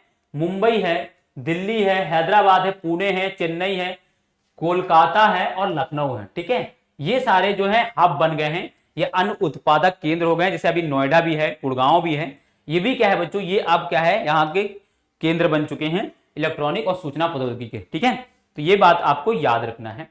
ठीक, आगे बढ़ते हैं बच्चों। अब औद्योगिक प्रदूषण तथा पर्यावरण निम्नीकरण, यानी जो उद्योग है ना, उन उद्योगों के वजह से क्या है, उन उद्योगों से बहुत सारा प्रदूषण निकलता है। चाहे वेस्ट हो उनका कच्चा, जो भी उनके द्वारा यूज किया गया जो पदार्थ है, उसके बाद जो नदियों में बहाया जा रहा है, ठीक है, मिट्टी में मिल जा रहा है, और उन उद्योगों से निकलने वाले धुएं से क्या है बच्चों, जो पर्यावरण में क्या है प्रदूषण, धुआं क्या है, प्रदूषण हो रहा है, जिसमें बहुत सारी ध्वनि प्रदूषण हो रहा है, जल प्रदूषण हो रहा है, मृदा प्रदूषण हो रहा है। इन सब वजह से क्या है बच्चों, उद्योगों पर कुछ हमें क्या है प्रतिबंध लगाने की जरूरत है, या उनको इस तरीके से संचालित करने की जरूरत है जिससे भी कि वो क्या करें कि प्रदूषण कम से कम निकालें। ठीक है, या प्रदूषण को, अपने वेस्ट को क्या है बच्चों सही तरीके से मैकेनाइज कर लें। ठीक है, अब देखो, यद्यपि उद्योगों की भारतीय अर्थव्यवस्था की वृद्धि व विकास में महत्वपूर्ण भूमिका है, तथापि इनके द्वारा बढ़ते भूमि, वायु, जल तथा पर्यावरण प्रदूषण को भी नकारा नहीं जा सकता, क्योंकि ये बहुत ज्यादा पॉल्यूशन, सबसे ज्यादा वायु प्रदूषण हो रहा है। ठीक है, सबसे ज्यादा वायु प्रदूषण हो रहा है। ठीक है, और उसके बाद जल प्रदूषण भी हो रहा है, भूमि प्रदूषण भी हो रहा है। ये सारे प्रदूषण क्या है, इनकी वजह से हो रहे हैं। अब देखो, उद्योग 4 प्रकार के प्रदूषण के लिए उत्तरदायी हैं: वायु प्रदूषण, जल प्रदूषण, भूमि प्रदूषण और ध्वनि प्रदूषण। ये प्रदूषण क्या है, इनके लिए कौन जिम्मेदार है? इनके लिए क्या है बच्चों, उद्योग जिम्मेदार है। अब हम एक एक की बात करेंगे बच्चों। हम बात करेंगे बच्चों वायु प्रदूषण। देखो, मैंने एक इमेज लगाई है, अब उस इमेज को देखो बच्चों। ये उद्योग हैं, ये उद्योगों से निकलने वाला धुआं क्या है, पर्यावरण में जा रहा है, और वो धुआं क्या है, जब हम ऑक्सीजन अर्थ से क्या है ऑक्सीजन इनहेल करते हैं, तो वो जो धुआं है, जो वो प्रदूषण है, वो ऑक्सीजन के साथ में हमारे अंदर भी नाक के सहारे क्या हमारे अंदर चला जा रहा है, लंग्स में हमारे चला जा रहा है। मैंने देखो ये इमेज इसी लिए लगाई हुई है। ठीक है, तो ये क्या है, ये मनुष्य के स्वास्थ्य के लिए बहुत ज्यादा हानिकारक है। इसीलिए क्या है, उद्योगों से निकलने वाला जो धुआं है या जो वेस्ट है, उसको मैकेनाइज करना बहुत ज्यादा जरूरी है। अब देखो, अधिक अनुपात में अनचाही गैसों की उपस्थिति, जैसे सल्फर डाइऑक्साइड तथा कार्बन मोनोऑक्साइड, वायु प्रदूषण का कारण है। और ये गैसें बच्चों क्या होती है, ग्रीन हाउस गैसेस के लिए भी बच्चों क्या है, जिम्मेदार होती हैं। रसायन व कागज उद्योग, ईंटों के भट्ठे, तेल शोधनशालाएं, प्रगलन उद्योग, जीवाश्म उद्योग, दहन तथा छोटे बड़े कारखाने प्रदूषण के नियमों का उल्लंघन करते हुए धुआं निष्कासित करते हैं बच्चों। ये बात सही बता रहे हैं कि जो ईंट के भट्टे हैं, जो शोधनशालाएं हैं, प्रगलन उद्योग हैं, ये अपने द्वारा अपने उद्योग से निकलने वाले धुओं को क्या है बच्चों, मैकेनाइज कंट्रोल नहीं करते हैं, और ये बहुत नियमों का उल्लंघन करते हुए अंधाधुंध क्या है बच्चों, धुआं यहां से निकलता है। यहां से बहुत डिफरेंट डिफरेंट गैसेस क्या है, निकल रही हैं। ठीक है, और इस चीज से क्या हो रहा है, मानव स्वास्थ्य पर क्या है, बहुत नकारात्मक प्रभाव पड़ रहा है। मानव स्वास्थ्य के साथ साथ क्या है, पर्यावरण पर क्या है, बहुत नकारात्मक प्रभाव क्या है बच्चों, पड़ रहा है। ठीक है, आगे हम बढ़ते हैं बच्चों। फिर देखो, वायु प्रदूषण मानव स्वास्थ्य बच्चों, पशुओं, पौधों, इमारतों तथा पूरे पर्यावरण पर क्या है बच्चों, दुष्प्रभाव डालते हैं। आप सभी को पता है, जैसे ये देखो, यहां पर पराली जला रहे हैं, इससे क्या है बच्चों, ठीक है, जैसे आप देखते हो कि पंजाब हरियाणा वाले इलाके में क्या है पराली जलाई जाती है, उसकी वजह दिल्ली में क्या है बहुत ज्यादा प्रदूषण फैल जाता है। फिर देखो उद्योगों से धुआं निकल रहा है बच्चों, ठीक है, गाड़ी से देखो बच्चों धुआं निकल रहा है जो पीछे से, ठीक है, उसमें से हो रहा है, ये पराली जलाने पर हो रहा है बच्चों, ठीक है, यहां पर भी देखो फिर पराली जलाने, वो देखो हम लोग जब खाना बनाते तो वहां से भी कुछ ऐसी गैसेज निकलती जो पर्यावरण को नुकसान पहुंचाती, जो हमारे शरीर को नुकसान पहुंचाती। तो इस तरीके से क्या है बच्चों, जो पर्यावरण जो वायु प्रदूषण क्या कहते हैं, वायु प्रदूषण है वो बहुत ही नकारात्मक प्रभाव डाल रहा है मानव स्वास्थ्य पर, पशुओं पर और हमारे पर्यावरण पर, ठीक है। और उसके लिए जिम्मेदार कौन कौन से कारक है, तो ये आप देख लो, पराली जलाना। देखो जल प्रदूषण बच्चों, जल प्रदूषण एक बड़ी समस्या है बच्चों, क्योंकि भारत में क्या है बच्चों, बहुत सारे उद्योग अपने वेस्ट को क्या करते हैं, जल में बहा देते हैं, और जल में बहा देने से क्या है वो जल जो है प्रदूषित हो रहा है। बहुत सारी देश की बहुत सारी नदियां जो है वो प्रदूषित हो चुकी है, जिनकी सफाई की जिम्मेदारी सरकार लेती है, लेकिन सरकार एक तरफ सफाई करती है, पीछे से फिर से नदियां क्या है गंदी हो जा रही है। तो इसके लिए जिम्मेदार हमें बनना होगा, हमें नागरिक, हम नागरिक को क्या है इसके लिए जिम्मेदार बनना होगा, और हमें नदियों को साफ रखना होगा, अपने आसपास के नदी नालों को साफ रखना होगा, नालों को तो नहीं नदियों को साफ रखना होगा, ठीक है। अब देखो उद्योगों द्वारा कार्बनिक और तथा अकार्बनिक अवशिष्ट पदार्थों के नदी में छोड़ने से जल प्रदूषण फैलता है। मैंने आपको बताया जो भी उनका अवशिष्ट पदार्थ है उसको वो नदी में छोड़ दे रहे हैं, ठीक है। अब जल प्रदूषण के प्रमुख कारक क्या है बच्चों, कागज है, लुगदी है, रसायन, वस्त्र तथा रंगाई उद्योग, तेल शोधन शालाएं, चमड़ा उद्योग तथा इलेक्ट्रॉनिक उद्योग। ये सब क्या है बच्चों, ये सब क्या करते हैं, ये सब इन सब का जो अवशिष्ट पदार्थ है वो कहां जा रहा है, वो सब नदियों में जा रहा है। देखो ये सब देखो, ये नदियां दूषित हैं, ये देखो ये देखो ये देखो ये देखो और ये देखो, यहां पर हम पूजा करते हैं बच्चों, ठीक है। तो ये इतना साफ होना चाहिए लेकिन हो नहीं पा रहा है। क्लियर है, आगे बढ़े, ठीक है। अब बच्चों मृदा प्रदूषण, बच्चों मृदा प्रदूषण कैसे हो रहा है, तो इसमें भी बच्चों क्या होता है, जो भी उद्योग हैं वो जो अपने अवशिष्ट पदार्थ होते हैं वो कहीं पर भी डंप करवा दे, डंपिंग करवा दे रहे हैं। डंपिंग कराने के बाद क्या है वो मिट्टी में मिल जा रहा है, उससे क्या हो रहा है, उस मिट्टी की उर्वरकता क्या है बच्चों निम्न होती जा रही है, वो क्या है उसमें उत्पादन क्षमता क्या है धीरे धीरे कम हो रही है। तो देखो मृदा व जल प्रदूषण आपस में संबंधित है। मलबे का ढेर विशेषकर कांच है, हानिकारक रसायन है, औद्योगिक बहाव है, पैकिंग है, लवण है तथा कूड़ा करकट मृदा को अनउपजाऊ बनाता है। वर्षा जल के साथ ये प्रदूषक जमीन से रिसते हुए भूमिगत जल तक पहुंचकर उसे भी प्रदूषित कर देते हैं। बहुत बड़ी समस्या है। देखो ये जैसे पड़ा हुआ है, अब यहां बारिश होगी, इनमें कुछ रासायनिक पदार्थ होंगे, वो पानी में घुल जाएंगे, घुलने के बाद वो पानी के क्या है भूमिगत जल में चले जाएंगे, और वही भूमिगत जल क्या है मनुष्य उसको यूज कर रहा है और फिर उसी को पिएगा तो फिर क्या वो बीमार हो जाएगा। इसीलिए अब क्या है बहुत सारी बीमारियां क्या है दूषित पानी पीने से भी लोगों को फैल रही हैं। तो उसके पीछे का ये भी एक बड़ा रीजन है, मृदा प्रदूषण भी एक बहुत बड़ा रीजन है, ठीक है। ध्वनि प्रदूषण बच्चों, ध्वनि प्रदूषण बहुत इंपॉर्टेंट है, क्योंकि जो नॉइस पॉल्यूशन होता है इससे मनुष्य का जो है मनुष्य बहुत चिड़चिड़ा होने लगता है उसकी, ठीक है, वो बहुत ज्यादा उत्तेजित होने लगता है, ठीक है। तो ये हृदय गति है, बहुत सारी हृदय रोग होने लगते हैं, तो इसलिए जो ध्वनि प्रदूषण उसको भी नियंत्रित करने की जरूरत होती है, ठीक है। ध्वनि प्रदूषण से खिन्नता तथा उत्तेजना ही नहीं वरन श्रवण अक्षमता मतलब कान बहरे हो सकते हैं, हृदय गति यानी हार्ट फेल हो सकता है, रक्तचाप, ठीक है, तथा अन्य कायिक व्याधाएं भी क्या है बढ़ती हैं बच्चों। ये क्या बीमारियां क्या है बढ़ती हैं। अनचाही ध्वनि उत्तेजना तथा मानसिक चिंता का स्रोत है बच्चों। जाहिर सी बात है जब दिन भर इंसान थका रहेगा, दिमाग उसका चेपों से लगा हुआ है, तो वो फिर परेशान हो जाता है, ठीक है, उत्तेजित और चिड़चिड़ा होने लगेगा। औद्योगिक तथा निर्माण कारखानों के उपकरण, जनरेटर, लकड़ी चीरने के कारखाने, गैस यांत्रिकी तथा विद्युत ड्रिल भी अधिक ध्वनि उत्पन्न करते हैं। तो आप सभी जानते हो कि जो भी उद्योग हैं या जो भी परिवहन के जो साधन हैं, ठीक है, जैसे ट्रैक्टर है, जैसे बुलेट गाड़ी धक धक धक धक है ना, ट्रैक्टर है, बुलेट गाड़ी है, अब देखो ये कैसे आवाज निकालती हैं, तो इससे ध्वनि प्रदूषण निकलता है, ठीक है। जनरेटर चलता है शादियों में, धड़ धड़ है ना, वो सब आवाज देते रहते हैं। तो इन सब से क्या है बच्चों ध्वनि प्रदूषण हो रहा है। क्लियर है, आगे बढ़े, इसका भी स्क्रीनशॉट लो।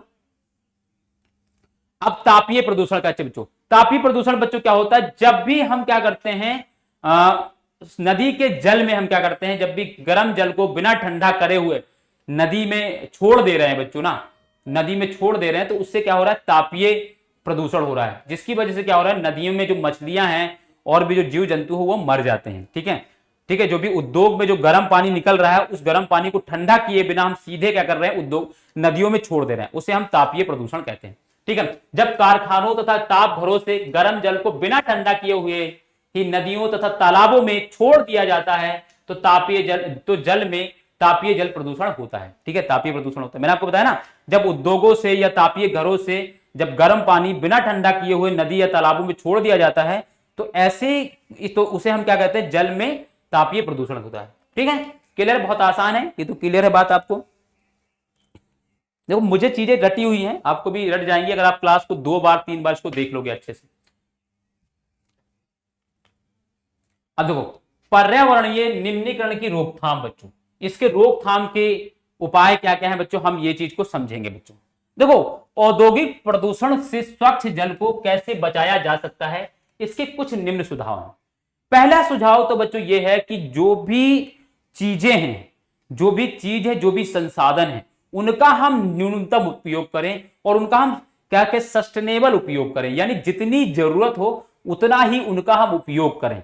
उससे क्या होगा बच्चों, जो भी चीजें हैं उससे हम पर्यावरण में प्रदूषण को रोकथाम कर सकते हैं। जैसे बच्चों, विभिन्न प्रक्रियाओं में जल का न्यूनतम उपयोग तथा जल का 2 या अधिक उत्तरोत्तर अवस्थाओं में पुनर्चक्रण द्वारा पुनः उपयोग, यानी अगर हमने जल का उपयोग भी किया है तो उसको हम क्या करें, रिसाइकिल करें, उसका हम पुनर्चक्रण करें और उस रिसाइकिल के माध्यम से हम उसको फिर से क्या करें बच्चों, फिर से उसको हम यूज करने लायक बनाएं। पहली बात तो ये है। जल की आवश्यकता पूर्ति हेतु वर्षा जल संग्रहण करना चाहिए हमें बच्चों। इससे भी क्या हो रहा है बच्चों, पर्यावरण में रोकथाम हो जाएगा थोड़ा सा। ठीक है, यानी हम क्या करें बच्चों, जल की जो आवश्यकता है जो भी उद्योगों के लिए, कृषि के लिए, उसमें हम क्या कर सकते हैं बच्चों, जो वर्षा का जल है उसको हम क्या करें, संचित करें बच्चों। इसीलिए बहुत सारे जगहों पर क्या किया जाता है, जो है वर्षा जल संरक्षण जो है, गड्ढे या ऐसी चीजें करके क्या है, वर्षा जल को क्या है, संचित किया जाता है। नदियों व तालाबों में गर्म जल तथा अवशिष्ट पदार्थों को प्रवाहित करने से पहले उनका शोधन करना। अब ये चीजें होने भी लगी हैं बच्चों कि जो अवशिष्ट पदार्थ है ना, उससे एनर्जी बनाई जाने, उससे ऊर्जा का उत्पादन होने लगा है, लेकिन अभी भी उतनी बड़ी मात्रा में नहीं हो रहा है। तो हमें क्या करना है बच्चों, जो भी उद्योग है उनसे जो गर्म जल और जो अवशिष्ट पदार्थ निकल रहा है उसे हम क्या करें, उसका पहले हम शोधन करें और उसके बाद हम उसको कहीं ऐसी जगह डालें जिससे क्या हो, नदी जल और भूमि को क्या है, नुकसान ना पहुंचे। ठीक है, ये बात हो गई, इसका स्क्रीनशॉट लो, फिर हम आगे बढ़ते हैं। अब देखो, औद्योगिक अवशिष्ट का शोधन 3 चरणों में किया जा सकता है। 3 चरणों में कैसे किया जा सकता है बच्चों, देखो, यांत्रिक साधनों द्वारा प्राथमिक शोधन। ठीक है, यांत्रिक साधनों द्वारा, जिसमें क्या है, इसमें अवशिष्ट पदार्थ की छटाई करते हैं पहले, फिर उनके छोटे छोटे टुकड़े करना और ढकना तथा तलछट जमाव आदि सम्मिलित हैं। यानी हम इसमें क्या है, पहले यांत्रिक साधनों का प्राथमिक शोधन करते हैं। इसमें हम क्या करते हैं, जो अवशिष्ट पदार्थ है उसको हम क्या करते हैं, उसकी छटाई करते हैं, उनके छोटे छोटे टुकड़े करते हैं और इसके बाद उसको हम क्या करते हैं, ढकना या तलछट में क्या है, उसको हम जमा कर देते हैं। पहला काम तो ये करते हैं। दूसरा हम क्या करते हैं, जैविक प्रक्रियाओं द्वारा बच्चों द्वितीय शोधन करते हैं, जैसे पौधे लगाना और वर्षा जल संचयन है। इनके द्वारा भी हम क्या कर सकते हैं, इनके द्वारा भी हम औद्योगिक अवशिष्ट का क्या है, संशोधन कर सकते हैं। फिर तीसरा है जैविक, रासायनिक तथा भौतिक प्रक्रियाओं द्वारा तृतीय शोधन बच्चों। इसमें क्या करते हैं बच्चों, जो भी अवशिष्ट जल है या अवशिष्ट पदार्थ है उसका हम पुनर्चक्रण द्वारा पुनः प्रयोग योग्य बनाया। ठीक है, इसमें हम क्या करें, अवशिष्ट जल को पुनर्चक्रण द्वारा पुनः प्रयोग योग्य बनाया जाता है। ठीक है, तो पहले में हम क्या करते हैं, पहले में हम अवशिष्ट पदार्थों का छटान करते हैं, उसको छटाई, उसके छोटे मोटे टुकड़े करते हैं, फिर उसको कहीं जमा कर देते हैं। दूसरे में हम क्या करते हैं, ऐसी चीजों को बढ़ावा देते हैं जिससे हम क्या कर सके, उस अवशिष्ट पदार्थ को रोक सके, जैसे हम पौधे लगाना और वर्षा जल संचयन है। तीसरे में हम क्या कर सकते हैं बच्चों, तीसरे में हम कर सकते हैं कि जो भी तृतीय शोधन में हम क्या करते हैं, जो भी पदार्थ है या जो भी जल है उसका हम पुनः संशोधन करके क्या है, पुनर्चक्रण करके हम क्या है, उसे फिर से प्रयोग करें। तो इन कारणों, इन चीजों से क्या हम कर सकते हैं बच्चों, इन चीजों से हम क्या है, किसी भी पदार्थ का, अवशिष्ट पदार्थ का क्या हम उसको हम पुनः क्या संशोधित कर सकते हैं। ठीक है, उसको हम पुनः यूज के लायक बना सकते हैं। अब देखो, पर्यावरण प्रदूषण को कम करने के सामान्य उपाय कौन कौन से बच्चों। ठीक है, सामान्य उपाय के बारे में आप समझते हैं हम लोग, बहुत आसान है ये सारी चीज। देखो, जहां भूमिगत जल का स्तर कम है वहां उद्योगों द्वारा इसके अधिक निष्कासन पर कानूनी प्रतिबंध होना चाहिए। ये बहुत सही बात है। मतलब आप देखो कि बहुत सारे भारत में क्षेत्र ऐसे हैं जहां पर भूमिगत जल स्तर बहुत नीचे चला गया है।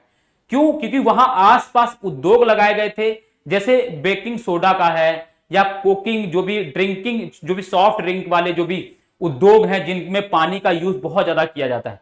अब उन्होंने क्या किया, भूमिगत जल का इतना ज्यादा उपयोग किया कि वहां के आसपास के इलाकों का भूमिगत जल स्तर बहुत नीचे चला गया। अब जरूरत यह होती है यहां पर कि जहां पर भी भूमिगत जल स्तर कम है या कम हो गया या स्तर बहुत नीचे चला गया है, वहां हमें क्या करना है, वहां पर हमें ऐसे उद्योगों को प्रतिबंधित कर देना चाहिए जिनमें पानी की ज्यादा जरूरत होती है। तो पहली बात तो यह करना है हमें। दूसरा, वायु में निलंबित प्रदूषण को कम करने के लिए कारखानों में ऊंची चिमनियों से इलेक्ट्रोस्टैटिक अवक्षेपण, ठीक है, स्क्रबर उपकरण तथा गैसीय प्रदूषक पदार्थों को ज्वलनीय रूप से पृथक करने के लिए उपकरण होना चाहिए। मतलब यह करना है कि हमें वायु प्रदूषण से बचाने के लिए पर्यावरण को एक तो चिमनियां काफी ऊंची हों, ठीक है, फिर इलेक्ट्रो अवक्षेपण लगाए जाने चाहिए, स्क्रबर लगाने जाने चाहिए, जो क्या करें, जो उनमें से निकलने वाले धुओं को क्या है संशोधित करके उसको पर्यावरण में छोड़ें, ताकि कम से कम वो क्या करें, पर्यावरण को प्रदूषित करें। ठीक है, तो एक तो ये हमें करना है। तीसरा, कारखानों में कोयले की अपेक्षा तेल व गैस के प्रयोग से धुएं के निष्कासन में कमी लाई जा सकती है। ये बात सही है। दूसरा, हम ये भी कर सकते हैं कि कारखानों में हम क्या करें, उस कारखानों में ऊर्जा की जरूरत होती है, ऊर्जा के फॉर्म में हम क्या करें, इलेक्ट्रिसिटी का, है ना, विद्युत ऊर्जा का ज्यादा उपयोग करें। और विद्युत ऊर्जा किससे बनी हो बच्चों, तो चाहे टाइड उससे बनी हो, क्या कहते हैं, हाइड्रो पावर से बनी हो, ठीक है, इन सब से बनी हो। और हम क्या कर सकते हैं, ऐसी नवीकरणीय ऊर्जा का उपयोग कर सकते हैं इन संसाधनों को चलाने के लिए। अब नवीकरणीय ऊर्जा जो होते हैं वो एक तो धुआं कम फेंकते हैं, दूसरा उनसे वेस्ट कम निकलता है, वो पर्यावरण को नुकसान भी कम पहुंचाते हैं। ठीक है, तो इसलिए भी हम क्या कर सकते हैं, ऐसे भी करके क्या हम पर्यावरण प्रदूषण को बचा सकते हैं। कोयले का हम उपयोग कम करें, या हम कह सकते हैं परंपरागत जो सोर्स हैं, जो ऊर्जा के सोर्स हैं, उनका हम क्या करें, कम उपयोग करें। देखो, ऐसी मशीनरी का प्रयोग किया जाए जो ऊर्जा सक्षम हो तथा कम ध्वनि प्रदूषण करे। ठीक है, यानी जो जैसे अब BS6 की बात की जाती है, तो BS6 में इंजन जो लगाए जा रहे हैं वो एक तो धुआं कम छोड़ते हैं, दूसरा आवाज भी कम करते हैं। इसलिए दिल्ली NCR का जैसे अब जो रीजन है वहां पर BS6 के अलावा जो भी और इंजन के जो भी वाहन होते हैं उन पर अब प्रतिबंध लगा दिया गया। क्यों? क्योंकि वो धुआं बहुत ज्यादा छोड़ते हैं और ध्वनि भी बहुत ज्यादा छोड़ते हैं। इसलिए दिल्ली में अब क्या कर दिया गया, जैसे ठंड शुरू होती है वैसे वहां BS6 के अलावा जो भी मोटर वाहन होते हैं उनको प्रतिबंधित कर दिया जाता है। बड़े बड़े जो भी ट्रक्स होते हैं उनको दिल्ली में आने से मना कर दिया जाता है। तो ऐसा इसलिए किया जाता है ताकि वो ध्वनि प्रदूषित ना करें और धुआं ना छोड़ें। ठीक है, ये बात है। अब देखो, ध्वनि अवशोषित करने वाले उपकरणों के इस्तेमाल के साथ साथ कानों पर शोर नियंत्रण उपकरण भी पहनने चाहिए। अब ये तो हमारी तरफ से है, हम क्या कर सकते हैं, सरकार तो ऐसा नहीं करेगी, हमें करना चाहिए ना कि भाई ऐसी कुछ चीजें कान में लगाकर चलना चाहिए जो ध्वनि प्रदूषण से हमें बचाए। मान लो हम कहीं जा रहे हैं जहां ट्रैफिक लग रहा है, तो हम वो चीजें लगा लें कानों में, ताकि क्या है, ध्वनि प्रदूषण से हमें बचा सके। ठीक है, शोर नियंत्रक चीजें को हमें क्या है, लगाना चाहिए। ठीक है बच्चों, क्लियर है बात? ये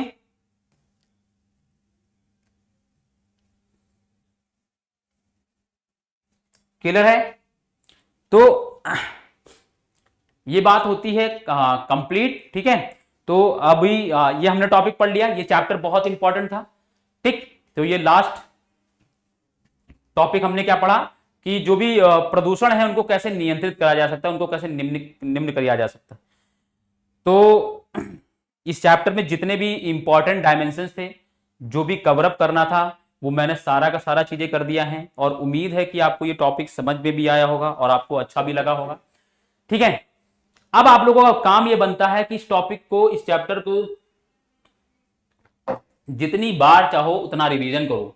और इस चैप्टर में ज्यादा कुछ है नहीं, आप जितना इसको पढ़ोगे, जितना आप उसको रिवाइज करोगे, उतना अच्छा आपकी अंडरस्टैंडिंग उसमें बनेगी। और क्या अंडरस्टैंडिंग कहाँ बनानी थी, मैंने उस पर बहुत फोकस किया इसी वजह से। और मैंने आपको पूरा प्रयास किया कि आपको अच्छे से इस चैप्टर को समझ में आ जाए। और उम्मीद है कि आपको ये चैप्टर समझ में भी आया होगा। और बच्चों, अगर आपको लगा कि ये चैप्टर अच्छा लगा और आप सर ने बहुत अच्छे से पढ़ाया, तो प्लीज वीडियो को कमेंट करें वीडियो पर और लाइक करें, और ज्यादा से ज्यादा लोगों तक इस वीडियो को क्या है, शेयर करें। और साथ में जो भी लोग नए हैं जिन्होंने अभी तक हमारे चैनल को सब्सक्राइब नहीं किया है, तो प्लीज अभी के अभी क्या करो, चैनल को सब्सक्राइब कर लो और बेल आइकन को प्रेस कर लो, ताकि जो भी क्लासेस हमारे या हमारे टीम के द्वारा कराई जाए उसका नोटिफिकेशन आप तक क्या है, पहुंच जाए। ठीक है बच्चों, तो आप लोगों को इसी के साथ आज हम आप लोगों से इसी के साथ हम क्या करते हैं, आज विदा लेते हैं और मिलेंगे नेक्स्ट क्लास में नेक्स्ट चैप्टर के साथ। तब तक के लिए अपना ध्यान रखिए और अच्छे से पढ़ाई करते रहिए। जुड़ने के लिए बहुत बहुत धन्यवाद। थैंक यू, नमस्कार, जय हिंद, जय भारत।